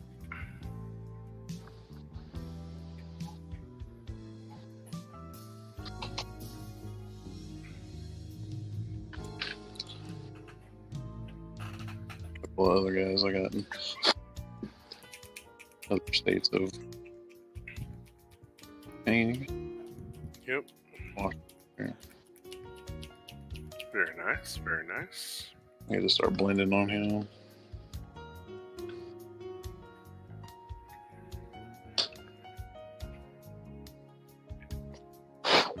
This one eventually is going to be the Revenant. Cool.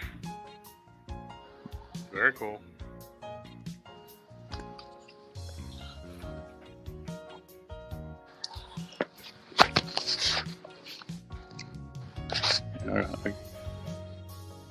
Yeah, I'll get one. So if I get invited in, I'll get one on the site and get it sent out to you. I'm good, man. No, you're good. I appreciate it. Hey, some of the stuff I'm gonna be probably selling anyway, so I'd rather have somebody who would appreciate it have it than just some random person I don't know. Hey, I never say no to free stuff, man. So In the future thing, but I'll get it done. I got so much on deck here. I got like visions and stuff I want to do, but I just gotta get past this second hurdle here. what's the what would you say if you could pick one thing that is the hardest skill set that maybe you need to work on, that you think you might be really weak on, that you want to get better at, that you could say is the skill set? Which one do you think is the one that is the toughest one for you? Me in general, or just the Yeah. You in general, you personally, like which hurdle, which painting hurdle is the hardest one for you right now at the moment? painting hurdle.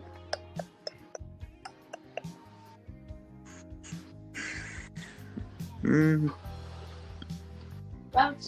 Honestly, I don't. It's hard to say. It's a good question, isn't it? Just part of.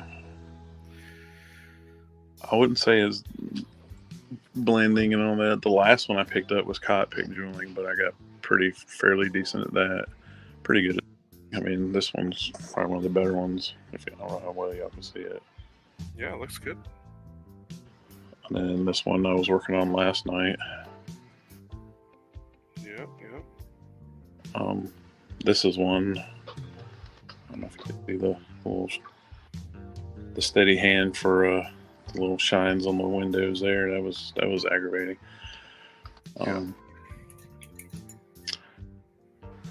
Honestly, the one thing I don't like doing too much of that's real popular is the edge highlighting, and it's not that it's a difficult thing to do.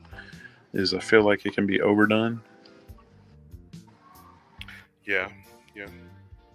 And it's a popular. A lot of the CSGO guys really they do. I mean, all of them do really good work. But if you notice on some of the ones I showed, I don't have a lot of that because I like the grimy, almost grimdark style, but for BattleTech.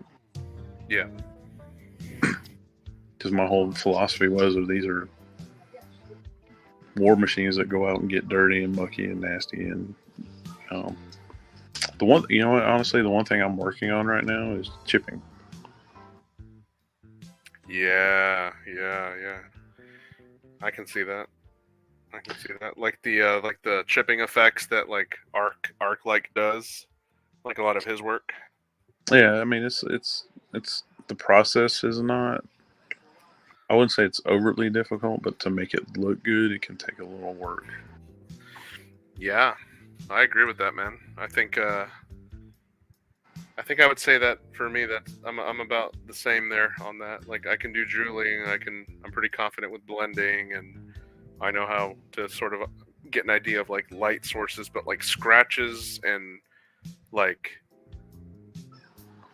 paint chips that look natural and look good in scale, like I have no idea how they think about that. Like I can watch videos of that, and I still ask myself like, okay, how the hell did they do that? Like that's definitely something that I need to work on as well. I have a couple mechs here from some of the other guys, and I was trying to see if there was one that had chipping on it, and I don't see one. So some of them are. I mean, there's nothing wrong with the clean cut look, but I kind of want to incorporate the chipping into mine, just based on the way I paint. Yeah. Like here's another one I did a year ago that kind of got me set on the path of like, hey, let's do more detail. Yeah, it looks good. Like this one right here is one of Suge's mechs he gave me. Nice. I like that. That's pretty clean. Yeah, there's not a lot of damage to it except for like down around the ankles there, as far as like scratches and all. And then Yeah. Gave me another one a while back. We had a little private game get together, and this one is about as clean as it gets. Yep. Very nice. And that's similar to what I'm painting here. Yeah.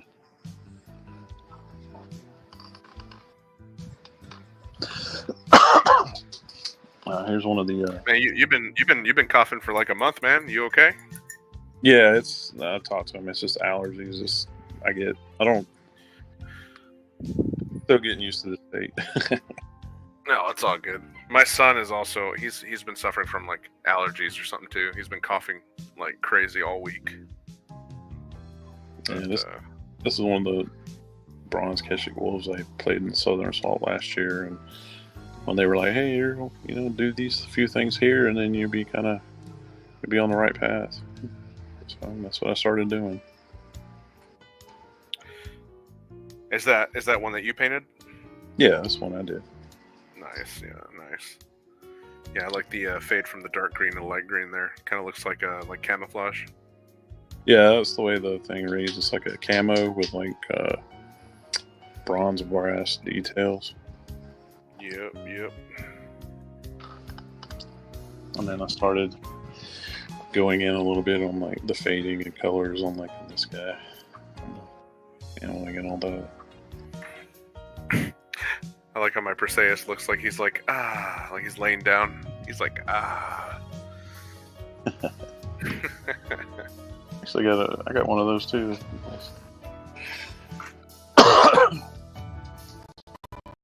He's over here in my other box. And then this is the one where I actually really started digging into like detail work. So much washing. Yeah, this is looking good, man.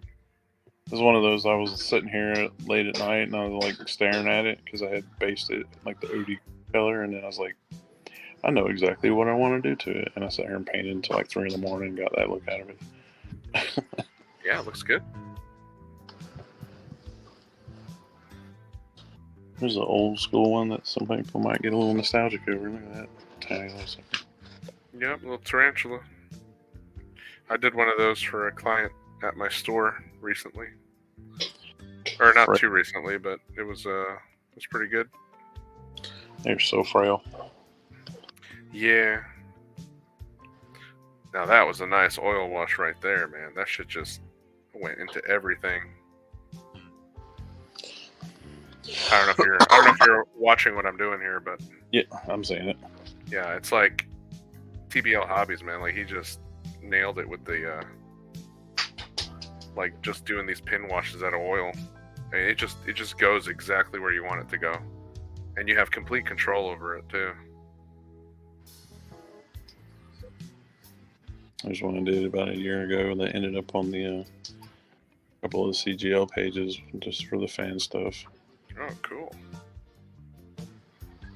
Yeah, my stuff will never be in the CGL stuff. I'm telling you that right now. Never know, man. I don't care. There's one where I started fades and stuff like that, blending. Very nice. I like the how the gray and is how you did the gray there. How like it fades from like the edges to the non-edges.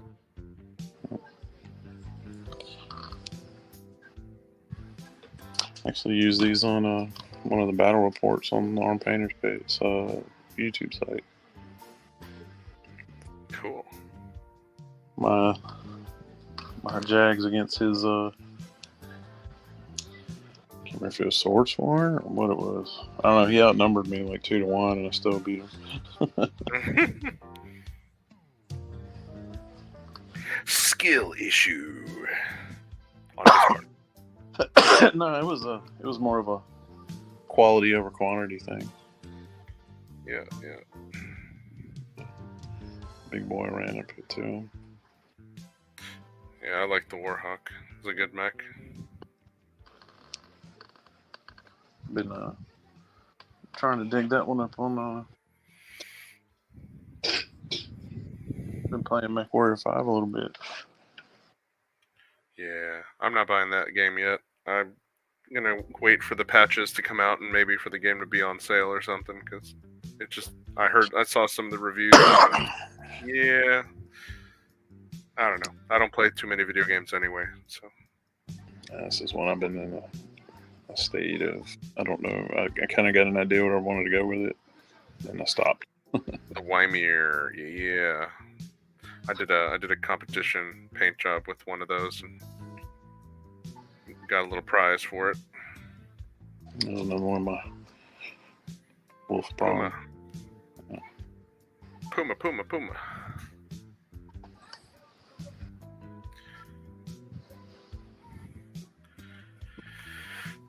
Yeah. Nova.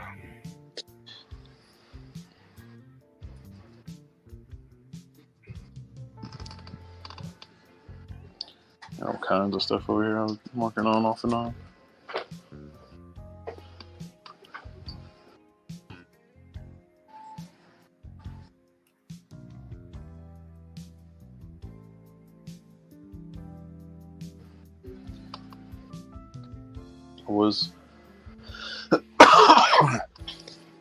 Said something about printing earlier. I was kind of big into it in the beginning, but once I started going this route, I had to kind of back off of it.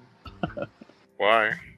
Part of the stipulations is all the stuff on the side are not prints. They're Iron Winds or CGL or Ralpartha or that kind of fossil Mechs. Are you like not allowed to ever have that stuff or anything like that? You can, but it's not. You're not supposed to post it on. Oh, fuck that! Anything official. Fuck that. Sorry, but that's a hard no for me. I have some, and I still use them, but it's more my personal stuff. It's not for like anything official. Yeah, I mean, I'm not doing anything official. No, I've talked to a few of them, and it's like some of them have told me about certain things that may or may not be coming out, depending on all kinds of goofy factors with businesses like that. So, if any of it's true, there's some really interesting stuff coming out here shortly. But like some of the stuff that's on deck for a year or two down the road may or may not see the light of day. So I was straight up with them. I'm like, look, I know what the site means, and stuff on the site, it needs to be official because it represents certain. Oh yeah, stuff on the site you're gonna want. They're gonna need to, not use any kind of copyright infringement stuff, of course. But like certain ones, I told them like if it doesn't exist in any form with any of the official manufacturers, if I want it for me, I'm gonna print it. Yep. And it's becoming fewer and fewer, but there's still a lot out there that's just not available commercially. So. Yep. I heard from a couple different people that there's people that are in official capacity who, and I'm not talking about CSO, just in general in official capacity, who use 3D printed stuff, and like they're allowed to, but there's other people that are not allowed to. So there's a lot of that going around, and I'm not gonna even. I don't even want to touch that with a 5-inch pole, man. Like I don't. That's just another reason not to associate with Catalyst or anybody who's associated with Catalyst. I met a guy last year who he was one of their. I cannot remember what his title was. Anyway, he works on some of the prototypes. Yeah. And he was talking about the process there, and I'm like, so what we see is like what we end up with in our hands, as far as the new stuff, is like probably like the anywhere from like 5th to like 15th iteration of what it actually was. Mm-hmm. So a lot of those. Yeah, I understand. Those prototypes get passed. Yeah, I understand production. Yeah. Yeah, so some of that stuff that I've been told, and I've seen a few of them, like what was or is going to be certain things may not end up being what it is, and that version of it ends up online as an STL. Yeah.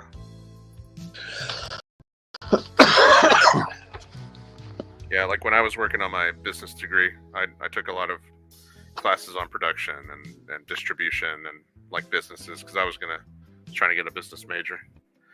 But so like I understand process. I know like a lot about like 3D printing business, like businesses, official businesses that use 3D printing as their part of their process of prototyping and creating products.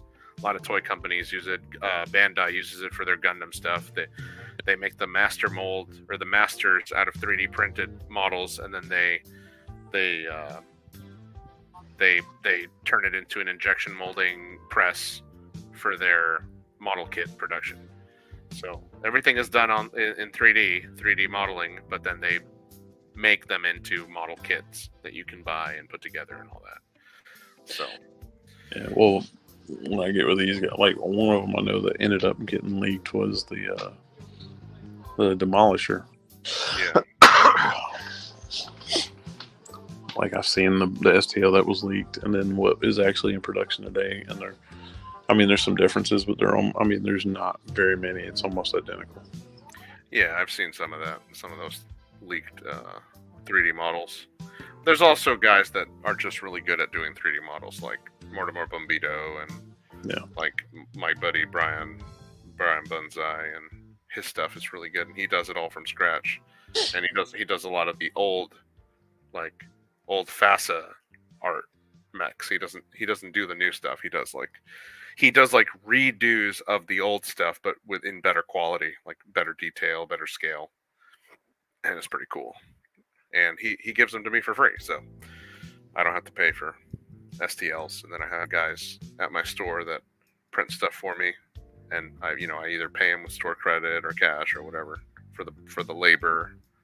So it's really good to have friends that know how to do 3D models, and that you don't have to go through CGL to get it. So yeah, I've recently become acquainted with one of the guys who does the modeling for Ironlands. Nice. And I'm not gonna put his name out there because that's no, don't do that. No, I'll put my guy's name out there because everybody knows us, and yeah, I want them to know. I've been talking to him quite a bit the last couple of weeks, just sitting at work, because they'll pop up on one of the Discords I'm in, and they're in there too. And we'll sit there. He's kind of like me, working from home, so part of it's just like having somebody to kind of yap with while you're working helps concentrate. And then we start talking about stuff like this, but the stuff they go through is kind of crazy too. Yeah. And some of the ones that are coming out shortly, it'll be kind of. I mean, it'll be an Ironman's mech, so it won't necessarily be cheap, but it won't be horrible either. Oh yeah, I mean, money's not really that big of an issue right now for us, so we're pretty blessed with kind of the recent developments that happened. Yeah, I'm kind of the same way. I did take on another mouth to feed, but I have a pretty good job. Yep. But the process is just insane, especially how many people's hands it goes through before we get what we get before what comes out. Oh yeah. Well, I mean, everybody needs to get their cut, like. Yeah, and then I mean, some of the stuff they told me about, why things are the way they are and how they end up being the way they are. It's some of it's goofy to me and unnecessary, but hey, it's not my business or my business. No, it's their business, and like that's fine. Like I'll never shit on some company or corporations. Like you run your business how you want to run it. I'm nobody to tell you how to run your business, but I am going to call you out when you do it in a really stupid ass way, and where it not only screws you, but it screws the people that work for you. And I'm just going to laugh at you. And so that's my philosophy, is I'm not going to tell you how to do your job. I'm going to laugh at you when you fuck up your job and you didn't listen to people that were trying to give you advice.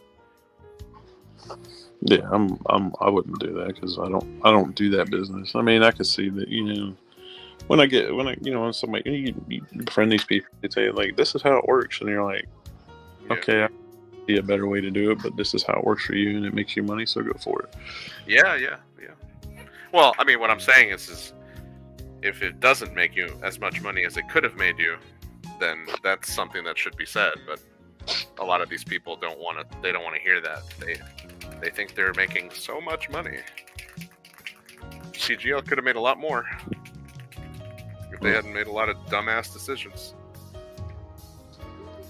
That's almost true of it. This is the collector stream. I mean, I worked for a big retail company for many years, and worked from the bottom up, and I was like, "This is how things are done, really?" Okay, I got you. Well, hell, like we were both in the military, so like we can use that as an example. You can agree with me on that one. Come on, we can agree that there's a lot of shit we did that was so stupid because they told us to do it that way. That could have been done better, and we couldn't because that's not how they wanted it done. They wanted us to do it a certain way, and we did it, and we got paid, right? So that's what the E4 Mafia is for. That's right. Well, and also the Filipino Mafia. You know, you gotta be friends with them too.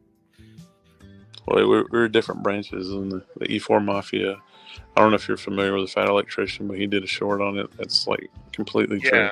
Yeah, I do. Yeah. No, I know. I've seen it. It is true. That's exactly how it is. You know what the best rank is? Like, the best rank is E5 because you're just above the E4 Mafia to, like, be a part of the E4 Mafia and, like, still be able to, like, interact with them. But you're not an E6 where, like, they hate you now because you're the man, you know, you're the one telling people what to do. But you're getting paid more than an E4.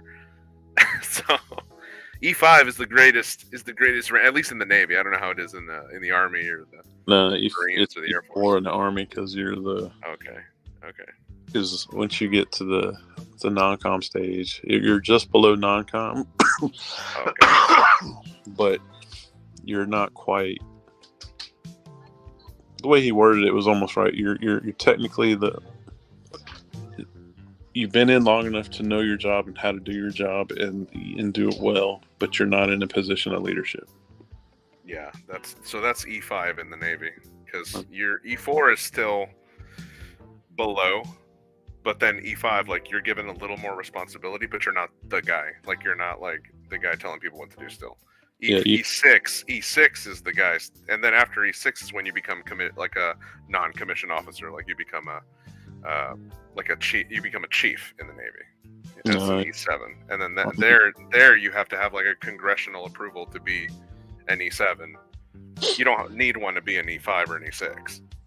In the Army, once you get E5, you're a non-com, and you're basically like you have responsibilities now. You're probably in charge of some people or something like that, and it varies from job to job. So it could be a variety of different things.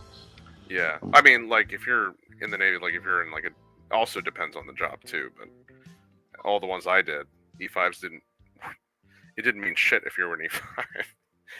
If you were an E6, then now you've got some responsibilities. But now they're in the Army. If you're an E4 and you're unfortunate enough to become a corporal, you're still an E4, but you basically are an E4 with responsibility. So there's like some units, depending on how it is, or for school reasons, there's a variety of different reasons where they won't have enough like E5s or non-coms for whatever the case may be.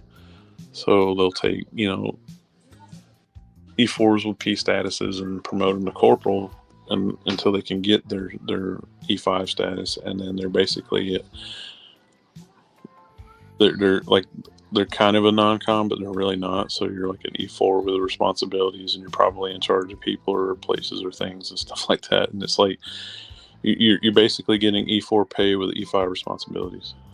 Yeah, they did do that to me as an E5. Like I was given a lot of responsibilities that were more for like E6s, and I was only getting paid as an E5. But I mean, it wasn't too bad because I was already doing all that shit even as an E4. Yeah, it happened to me in Korea, which I thoroughly enjoyed Korea. I loved going to Korea. I had a there, but I was in a position in the 3 shop where it was I was an E4 at the time, but I was doing E5, E6 work because we just didn't have non-commissioned officers over there. We had a lot of corporals. Too many chiefs, not enough Indians. No, too many Indians, not enough chiefs. Oh, gotcha. We had the opposite problem. We had a lot of issues or a lot of places I was at, there was too many chiefs, not enough Indians. So there was always like inner organizational competition for like who's the guy in charge, and it was never me. No, that was never the ones that were in charge. You knew who was in charge. Yeah. You needed more to delegate to, and it was an issue. I don't know if it's changed since my time over there, but at the time it was a little bit of an issue. We made it work. Nobody. There wasn't a lot of. I don't know what the right word is, but there wasn't a lot of strife in the unit. I'll put it like that. Yeah. Everybody kind of like, when that person was recognized, hey, this person's in charge of X, Y, and Z. No ifs, ands, or buts. And they're like, all right, cool, no problem. And just went about doing their job. Yeah, my last two commands, I didn't have any issues. They knew I knew my role, and I wasn't told to do more than I needed to, but I was already like on my way out, like on my last ship, and then on my short duty before I got out. So my last 3 years were very easy, because I was only on my last ship for a year and a half, and then I was at short duty for like 2 years, and then I got out. I did find, I don't know how it is in the Navy with like ship duty or shore duty, but I did find out in the military when you're or in the Army that being in a unit that's deployed or overseas or just not CONUS is the experience is vastly different than a CONUS unit. Yeah. As far as like unit morale and cohesion and just general, like, I got your back, you got my back. That was my experience. It may not be that way all over the place, but for them. No, it was about the same when I was in Iraq with the Provisional Detainee Battalion and the Army guys and the Air Force security guys. As a Navy guy, everybody was really cool. Like I didn't feel useless, and I didn't feel underutilized or picked on or anything. I felt like everything I was doing was meaningful, and I didn't feel like there was like time being wasted, because I mean I wasn't going to go anywhere. I wasn't going home. I was over there. so I mean it's like I didn't feel rushed. I didn't feel stressed. I didn't feel as stressed out for some reason as a person would feel here. Like if you're in CONUS and like you could go home and you have your family and like other people are getting off early, so there's like that tension of like, hey, why can't we go home early? But like when you're over there, it's like, damn, I'm getting hazard pay, and I'm getting, I'm just ranking up money. All I got to do is go to work, go to sleep. I mean, part of it is when you're, in those positions overseas, it's just like, everybody's here sucking along with you. Just what else have you really got to do?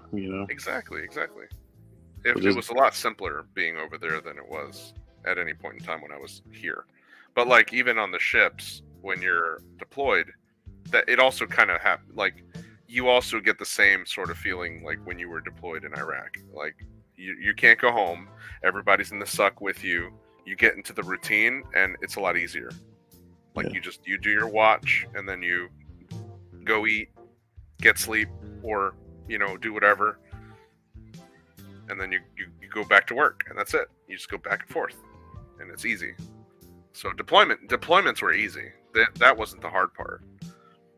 It was all the inner politics and the bullshit when you got back from deployment. That was the hard part. Yeah, that was annoying. I could have done a lot without that. I mean, I had some good experiences, and I had some I wouldn't say bad experiences, just not great. I never really had like a truly bad experience. I mean, a lot of those, unfortunately. I mean, my deployment, the circumstances and the timing and all that was not. Some of the stuff that went on was not great. I mean, with all deployments, that's kind of the nature of the job. But yeah, I think the most. I mean, I enjoyed Korea probably the most. The only downside is I couldn't take my family, so that was the bad part. Yeah. How long were you in Korea? right at a year.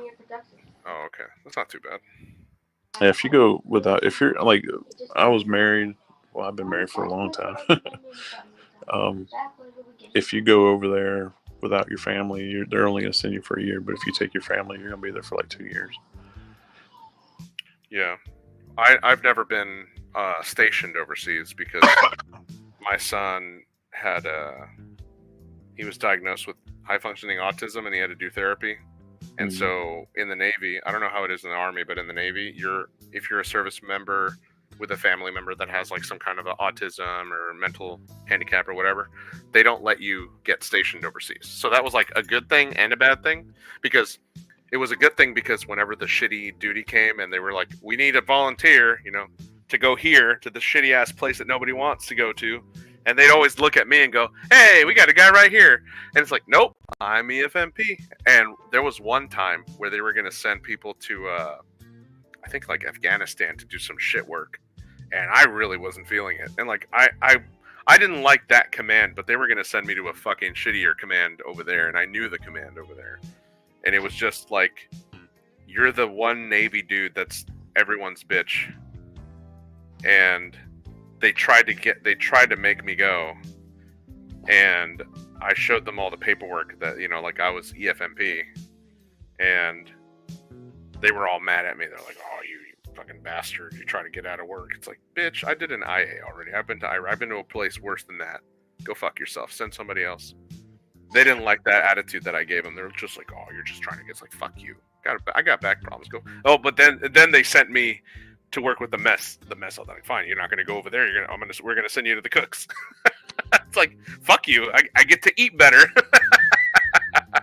Yeah. I was like, yeah, I don't like y'all anyway. They're like, yeah, I don't like you either. I didn't have the exceptional family member status because during my almost my entire time, well, I went back in 2014. My son was born in 2013, and by the time he was school age, we were trying to get that diagnosis for him.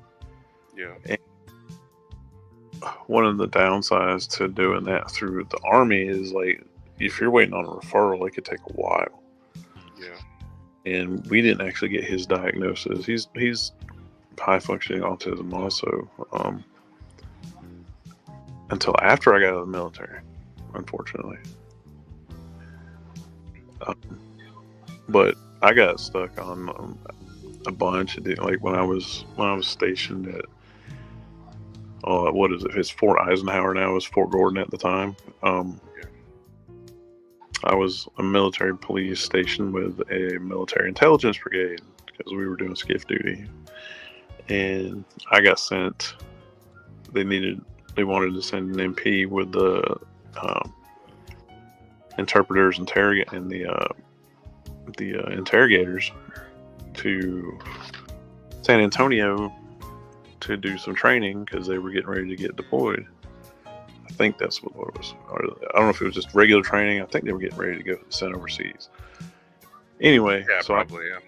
So I ended up having to go to San Antonio for like 3 weeks, which wasn't a bad trip, but it's amazing to me when, like, I made it a point to learn to know the ins and outs of my job. When I had a NCO who was willing to teach me, I'm like, well, I need to know your job in case you're not here or, whatever circumstances. And then I always made sure my soldiers knew my job when I had soldiers. So if something happened, nothing stopped. I don't think it's that same way in every MOS because, like, we get taught, detainee operations and law and order operations and, detainee ops. What you call it, convoy operations, and I went through the Fort Bliss training for detainee ops and convoys and all that other stuff, combat lifesaver. So we did all that. That was great. I had a good time doing that. That was fun. But I passed out on the IMT course, like right at the end when we were dragging the really fat dude, and like I made it to the end. I I passed the fuck out as soon as I got up the hill. And I woke up to some beauty army chick with her blouse off, fucking giving me an IV. She's like, "You okay?" I'm like, "I am now." No, I had. I don't even remember her name. I just knew she was cute. I had the. I remember in training, just when I went through MP school. It's co-ed training. It's not like, well, all of them are. Then it wasn't. It was more of a. It wasn't before they started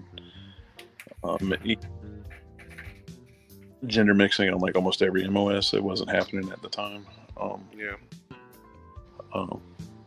Anyway, I cannot remember what we were doing. I think we were doing an FTX, and it was me and there was 4 females and another male. And the instructors were there. Well, I'm a big guy, and I was carrying the 240 on a friggin' neck strap, which is horrible.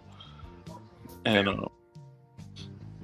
I'm 6 foot, and at the time I was like 218 with no gear on. Damn. And so imagine with like full body armor, my 240, and all the crap. Oh yeah. So all of a sudden I get shot, and the instructor made the 4 tiniest females in our unit who were with me carry me back to do the whole 9 line and all that stuff. Yeah. She made him carry me like half a friggin' mile, and this is equal opportunity. This is Fort Leonard Wood in the woods after it rained, so like all the. Oh no! So I mean, like every step is like. You know what? Some of those I still talk to some of them, and they still talk to me about when we start talking about memories and stuff, and they're like, they felt so bad because it wasn't that they did it. I mean, they absolutely did it, but they had to keep dropping me in every mud puddle they could find on that half-mile trip. Yeah. I mean, I wasn't mad. It was just part of the deal. Shit happens, and it was mistakes for. Well, I mean, they had to do it. They had to get you out of there because you were shot. So, I mean, if in real life, if that were to have happened, they were the ones that were going to have to do it if that was the case. Yeah, it was. I don't know what the instructor's object lesson was that day for them or us, but like I bore the brunt of it. Well, yeah, you volunteered as tribute by enlisting, so. I didn't volunteer for shit. I was carrying a machine gun, and the instructor said you just got shot, and I'm like, from where? Wrong answer.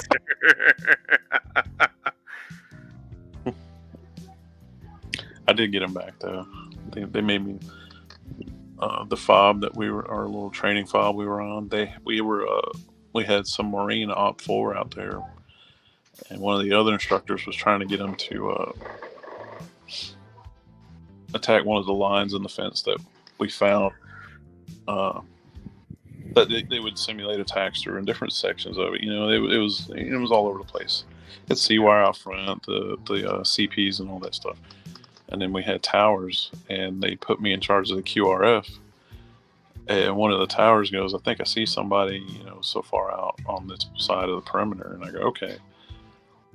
Well, I don't think the instructors were aware that we were on to them.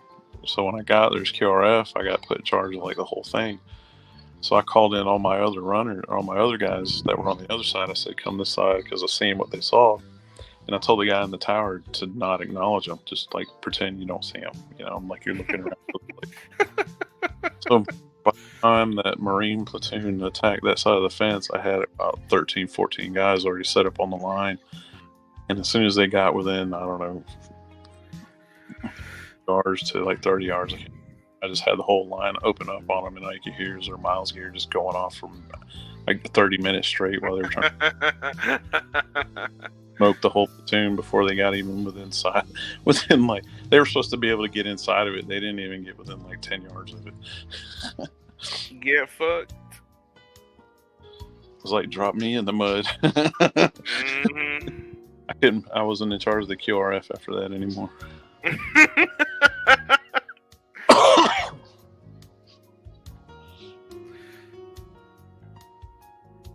There's a reason why they call us petty officers in the Navy. The E5 second class petty officer, because I was petty as fuck, man. I would get people. Oh, I wouldn't even expect. I would get people into fucking trouble that fucked me over, and then they would, you know, they'd cry about it. I've never been a petty person. I'll give you the. I wasn't petty either until I joined the Navy. And you see the kind of shit that they do, and then you're like, man, like every little thing, every little mistake, every little, you know, you don't scratch somebody's back, and rather than try to work it out, they want to screw you over. It's like, okay, well, I can play that game too. It wasn't really like that for us, but like I'm always one of those. I'm one of those people, like, I'll talk to anybody, and I'll give you the benefit of the doubt, depending on what I know about you. Because, you know, sometimes somebody does something or says something, and I know the whole truth or all the facts or something like that. Yeah. But once I notice a pattern, I go, okay, this is the kind of person you are. I just don't have time for you. Yeah. Now, if it's one of my soldiers, I'm gonna set them straight. Oh, of course. But like, this is not how this thing is gonna be done. Yeah, I didn't have an issue with a lot of the people that I worked with. It was literally just like a small number of issues, and 9 times out of 10 it was somebody on the top. Like, I never had issues with people underneath me. Like, people underneath me, I always busted my ass to like help them out. But people above me who were either put above me or who like try to screw me over, like, I'd always get on them, because I'm like, oh, so like all this shit that I've done for you, like, you're just gonna laugh that off and be like, oh yeah, fuck you? And like, no. Like, Nah. you know, if I go out of my way to do above and beyond, like, the normal shit, and then you show no gratitude whatsoever, like, okay, like, that's fine. I'm gonna remember that. And then they don't like it when you know, make them do what they're supposed to do, or like don't help them out when now they ask for help. It's like, hey, you remember that one time when I asked you for help, or I asked you to do this or cover for this, and you didn't do that because fuck me. So like, that's how it goes. Nah, my issues were always like the next ones above me, because they're, you know, one the only person I truly ever had a problem with was Funny. It wasn't that he was a bad dude. He was just like, I don't know if you ever had one of those ones that tried to be an overachiever, but it didn't quite work out in their favor. So like, it was somebody else's fault. Yeah. I had one of those, and the funny thing is he was at the unit I was with in Georgia, and then when after he was there for like 2 years, because he had already been a minute, left that year, didn't see him, hear nothing for a year. I get to Korea, guess who the first person I run into, just randomly? That dude. Damn. And then I didn't have nothing to do with him I didn't hear from him again for about 3 or 4 months. And then I get put on the 3 shop doing schools and land and ammo and TAMIS and all this stuff. For the Army people, they'll know what I'm talking about. Yeah, I know what TAMIS is. And when I got put in charge of the schools too, guess who was in charge of the schools at battalion? That guy. Damn. That blows, man. I'll tell you what, though. By the end of it, it was a different relationship, because, like I said, it was one of those we're not in the same environment that we were before. We're all overseas. We all had the same thing, and it got better. I wouldn't say it was great, but it got better. Here you go. You know, you're talking about using oils because of the thing. This is the stuff I got turned on to by those guys for like acrylics. Yeah, I got that stuff for my acrylic work too. Yeah, I use this quite a bit. Actually, I might have to order some more soon. Yeah, here's my bottle. Yep. Well, I got the Flow Me of the brush one. Yeah. And then I just got some of this, and this is the matte I put under the So like when I do the stuff I do for like I'm doing for CSO, I'll do the base colors and details, and then I'll seal it with a gloss, and I'll do panel lining on it, and then I'll take these and then wipe away what I don't need. Yeah. And when I'm done with it, I'll seal it with matte varnish or dull coat or whatever. And then I'll do detail work, cockpit work, laser jeweling, stuff like that, like on this guy. Yep. And then I'll do the ultra matte, and that gives you that almost full look like that. It's like night and day. It was crazy. Yeah. Well, we're at the 2:30 mark. We went about 30 minutes over than what I thought, but I was really getting into the conversation with you, so I appreciate you showing up and chatting with me, man. Sorry that we can't really go that far. My daughter's been popping in here like, Dad, where's the food at? Even though I just fed her like an hour ago. So, but yeah, thanks for chatting with me and chilling. I don't think we had that many people on watching, so I didn't. It was really just me and you chilling and chatting, but I appreciate it. Then people get the views later. They're gonna hear what we said anyway. Yeah, that's true. If they even care, I mean, like, whatever. I'm doing this regardless, so ain't getting rid of me. I'm gonna be here. I'm gonna be painting. I'm gonna be streaming. I could jump on here with you again one day and painting because I got all right, man. All right, man. Yeah, every Saturday around 7:30 Central Standard Time. So, all right, brother. Good talking to you. And and if anybody's watching, thank you for watching, and have a good night.